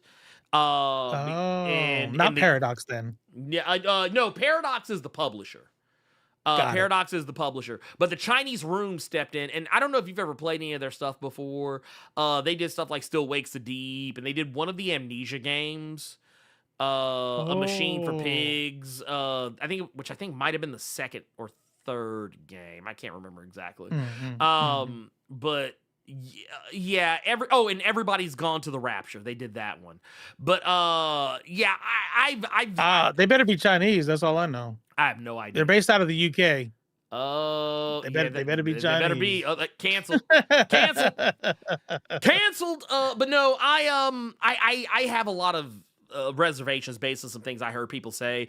Now, to be fair, some of the criticism I've seen people give has been like very weird, considering that the most I think anyone's been allowed to play is the opening of the game, which is said to be really linear. Which is kind of how the first game was. It was very linear at the very beginning, and then once you got out of that, you could go do whatever. And I think that's where they cut the demo off for a lot of people. So I don't know. It might turn out to be good, but I can say this: Blood of the Dawnwalker looks good off top. Blood of the Dawnwalker looks good off top. But like I said, I'll still try out Bloodlines 2 because I love the first game. That shit was so much fun. Oh my god, it was so much fun. Because because you could literally just pick what type of vampire you wanted to be, and like whatever type of vampire you were, that dictated how you played the game. If you played a Nosferatu, I love shit like that. Yeah, you like if you were a Nosferatu, you were ugly by default. So like you couldn't just walk up to NPCs and talk to them. You'd have to change your appearance, or like you have a discipline that lets you change your appearance, or use like stealth or shit like that. Never that. You got to be Lestat type. You know what I mean? I'm gonna be a brown ass Lestat every time. And the thing is, you could like use your powers. You can even use your powers on NPC, and if you had the stats for it, you could get over on folks in a lot of respects. But like, I'm not gonna sit here and pretend that Vampire the Masquerade Bloodlines was a perfect game. It came out in 2004. And I mean, while the game was fun, it was good, it wasn't a perfect game. So I'm not expecting Bloodlines 2 to be perfect either. It should be, considering how long it's taken them to make it. But yeah, that's another story altogether. But yes, there's that. I will also throw it out there that what else was it? There was something else that came up. There was a game that I had been kind of keeping my eye on that was not Blood of the Dawn Walker. I'll have to like it'll come to me what at a I later just date. played? What's that? I always pronounce it. I always pronounce it the Militioner. I got invited to the playtest by Elite X1, Mm-hmm. and it's the Militioner, and he's like a giant cop. A giant, like he sits and like from his shoulders up, he's above the clouds. This is a weird ass game, super fucking weird, but actually, really, it was good. Oh, It was odd, but it was really, really good. You gotta avoid getting caught by him, and he's like it's an odd kind of like okay. otherworld, artsy kind of game too. The way the music and the graphics go, but and I thought when it first started, I was like, "How about this one? It looks like puzzle games or something." And I was like, "Okay." I was hooked. I stayed up. I stayed up all night. I'm like, "Oh god damn, let me get off this thing." And then I beat it. Oh man, yeah. I like I said, I'm always down. I'm always down for wild shit like that. Militioner, Militsioner. Weird. Man, yeah, that's yeah. I don't know how I feel about that.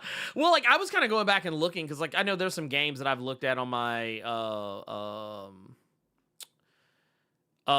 that's what it was. Hollow Knight Silk Song is finally coming out, so I'll definitely be playing that because I really fucking love that game. And there was something else that I think recently got a little bit of an announcement that I honestly cannot remember what it was, but obviously if I can't remember the name of it, it probably wasn't important. Was it today Donald Trump reached a new low in his approval rating of 43%? No, not that game. Not that game.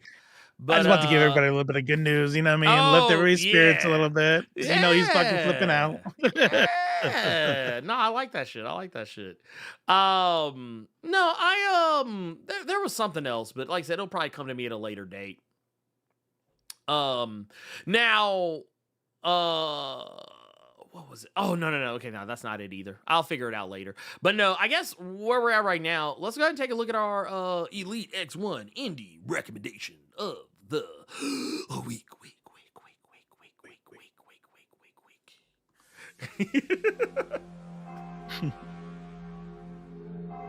Okay. Hello everyone, it's the Elite X1 bringing you another indie game recommendation. Today let's talk about Final Night by 2 O'Clock Soft, a refreshing new indie game that looks like a retro beat-em-up but plays like a wild fusion of arcade action, D&D party-based strategy, and roguelike progression. Think Castle Crashers on steroids. At first glance, it's simple. You're side-scrolling, smacking enemies with combos and specials. But the twist comes with the party system. You don't just play one character, you build a 4-member team from 9 unique classes, each with their own skills, feats, and traits. Choose from variations of knights, rogues, healers, spellblades, etc. You directly control one hero, can swap mid-battle, and give your AI teammates tactical orders. Suddenly, it's not just press attack until things die, it's about positioning, timing, and synergy. Swapping the active character at the right moments leads to all manner of combos and damage bonuses. Every run lets you try new strategies and combo builds. The real stars of Final Night are the boss fights. These are massive, screen-filling enemies with destructible parts. Destroy a dragon's wing to ground it, or smash a titan's armor to expose weak points. Every break drops materials that feed into the crafting loop. That's where the roguelike DNA kicks in as you use those materials to forge new weapons, armor, and feats that change how your party plays and creates a satisfying loop that feels unique each run. The game loops you through procedurally generated stages, each offering randomized loot drops, gear upgrades, and temporary party members as you fight these enemy waves. Between stages, you visit the camp or home base, which enables you to forge new weaponry and armor sets. There's also customizable feats and swappable class skills to amplify your builds. Final Night isn't just another retro throwback. It's a game that merges the immediacy of the beat-em-up, the brains of a party RPG, and the replay value of a roguelike. Admittedly, the game can initially feel overwhelming the first time it hits you with an avalanche of stats, abilities, gear info, and party modifiers within the dense UI. But if you like experimenting with builds, breaking down giant enemies, and turning chaos into strategy, Final Night may well be worth your time on PC and Switch. Ooh. PC and the Switch. I may end up checking that. I might actually. So that's kind of a thing that happened with me. I've kind of been getting away from sitting at my desk a lot. So I've actually been playing more on like handheld stuff. So yeah, I'll probably check that out on Switch. I'll probably check that out on Switch. It gives me an excuse to play my Switch 2 more. Actually, I've been playing a lot more mobile games, mainly because my grandson lives with me now. So I'm like, I can't always just sit here for like 16 hours. Yeah, same. So I've been like playing like different things, and I was thinking about that watching this. I was like, man, this would be a dope ass mobile game. Yeah, like, I usually bust that Aya Neo out, or if I play it on the Switch, play that Switch 2. Give them Switch 2 vibes. Yeah. But I'm gonna steal my son's Steam Deck. And be like, maybe I'll start doing that. Let me get that up off you. Actually, I think what was it? There was what was it? I'm not gonna lie. I wish I would have read this a little more clearly when I bought it. I might see if I can still get like a refund on it because I didn't really play it very much. I need to. I probably won't because I bought it on Nintendo Switch. I had bought the Pathfinder Wrath of the Righteous on Switch 2, which to be fair, I already had it on Steam, but they had like something handheld. Yeah, I wanted it to, and they had like, I guess because on the Steam version, I didn't have all the DLC, but on the Switch version, they had like I think the Game of the Year edition with all like the DLC and everything was on sale. So I was like, yeah, I was going to do that. And that's another one. Elite X one hooked me up on. I was wondering if it was the same one, but go ahead. So from what I learned about the Switch version is that it's not the game. It's the cloud-based version of it. And I hate that shit. What does that mean? It like means you talking about the saves or no. So the game is not on your device. So you have to have Wi-Fi. You have to have internet to play it.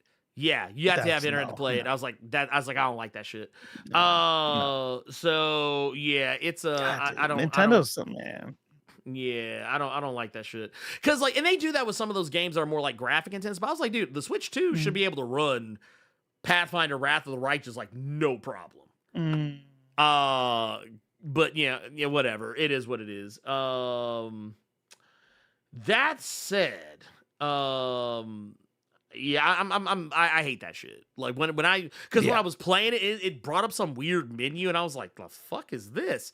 And I was like, and I guess because I wasn't paying attention, I didn't like click on the game itself. I just saw it was on sale, hit add to cart, and just immediately bought it. I should have actually paid closer attention to it. So technically, it's my fault that I bought it.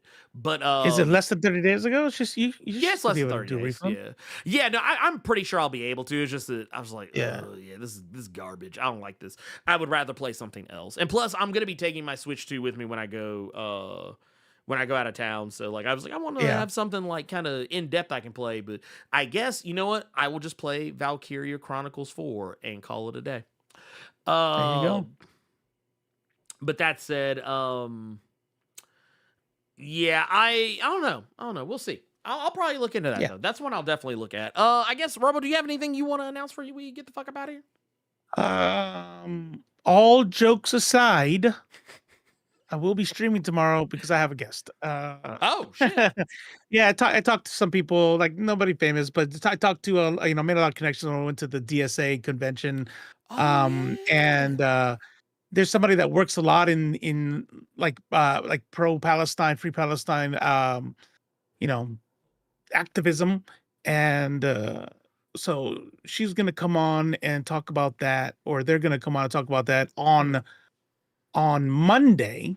I'm gonna have another guest who is a part of. He might be the chair, but a part of the DSA Black Caucus, Afro Caucus, Afro something. But it's and if you guys are interested in this sort of thing, because I know a lot of people, one of the main critiques I have of the DSA, and I'm a dues paying member of the DSA, is just how fucking white it is. So that's going to be the topic of conversation. You know what I mean? Like, with him having a black caucus and being a black dude himself, like, how can we be better and shit like that. So it'll be good. It'll be good. Media-san, yeah, maybe one day we'll get there. We'll get there. One day. So Friday and Monday for sure. I'll be streaming.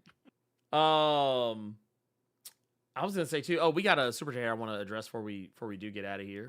We got one from Jason Davis over here. It says that would be good news, but I also learned today that he has gotten rid of every head of the military shy of himself. I guess this must be in response to what you said earlier about Trump. Oh, his, right. Yeah. Approval rating. Yeah. I think it was. Yeah, because it was just a few minutes ago. But yeah, that dude's cooked. He's cooked. What I'm going to suggest to everybody is a very, very privileged thing that you can do. But if you so happen to be so privileged that you could move out of the country, I would fucking do that in a heartbeat, at least for the next 3 years.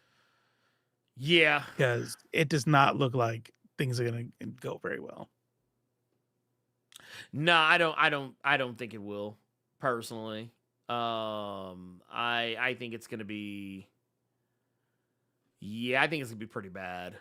They're talking about deporting naturalized citizens now. And by the way, we say naturalized citizen as if like it's something different. That's a U.S. citizen. Yeah, that's 100%. A whole ass U.S. citizen. 100%. And now he's like, they're looking into deporting that now. They're using that. And using civil offenses. Before it was like criminal offenses will get you whatever. Civil offenses. So you can get a speeding ticket and get deported. So it's great. Super. Yeah. Oh my God. I'm so fucking sick and tired of this fucking shithole. Well, on that somber note, on a lighter note, Rough Rider did say we are Red Fox in Harlem Nights looking guys. So, I mean, that's fair. That's fair. I mean, I'm here for it. Hey, I own my glasses. I own them. I will always own that. Also, shout out to Dirtman4 over on the Twitch side for following, and also shout out to Ilzerst, who just follow. I usually don't catch those all the time. And I'll also say too, real quick, I can't give an opinion about the Doctor of Thugonomics versus Super Cena fight because I didn't watch it. Or I guess, or wait, or are we talking about the mirror match that happens in Peacemaker? If we're talking about that, I did watch. If we're talking about something that happened on WWE, I did not. I don't watch. I legitimately do not watch WWE anymore. Like not even clips of WWE. Like what few clips I do see of WWE now are because I'm scrolling through threads and someone will post a clip of something from WWE and I'll see it that way. But I 99.999% of the time never actually click on it. So what's the other one? AEW? Yeah, I'll watch AEW clips before I watch WWE.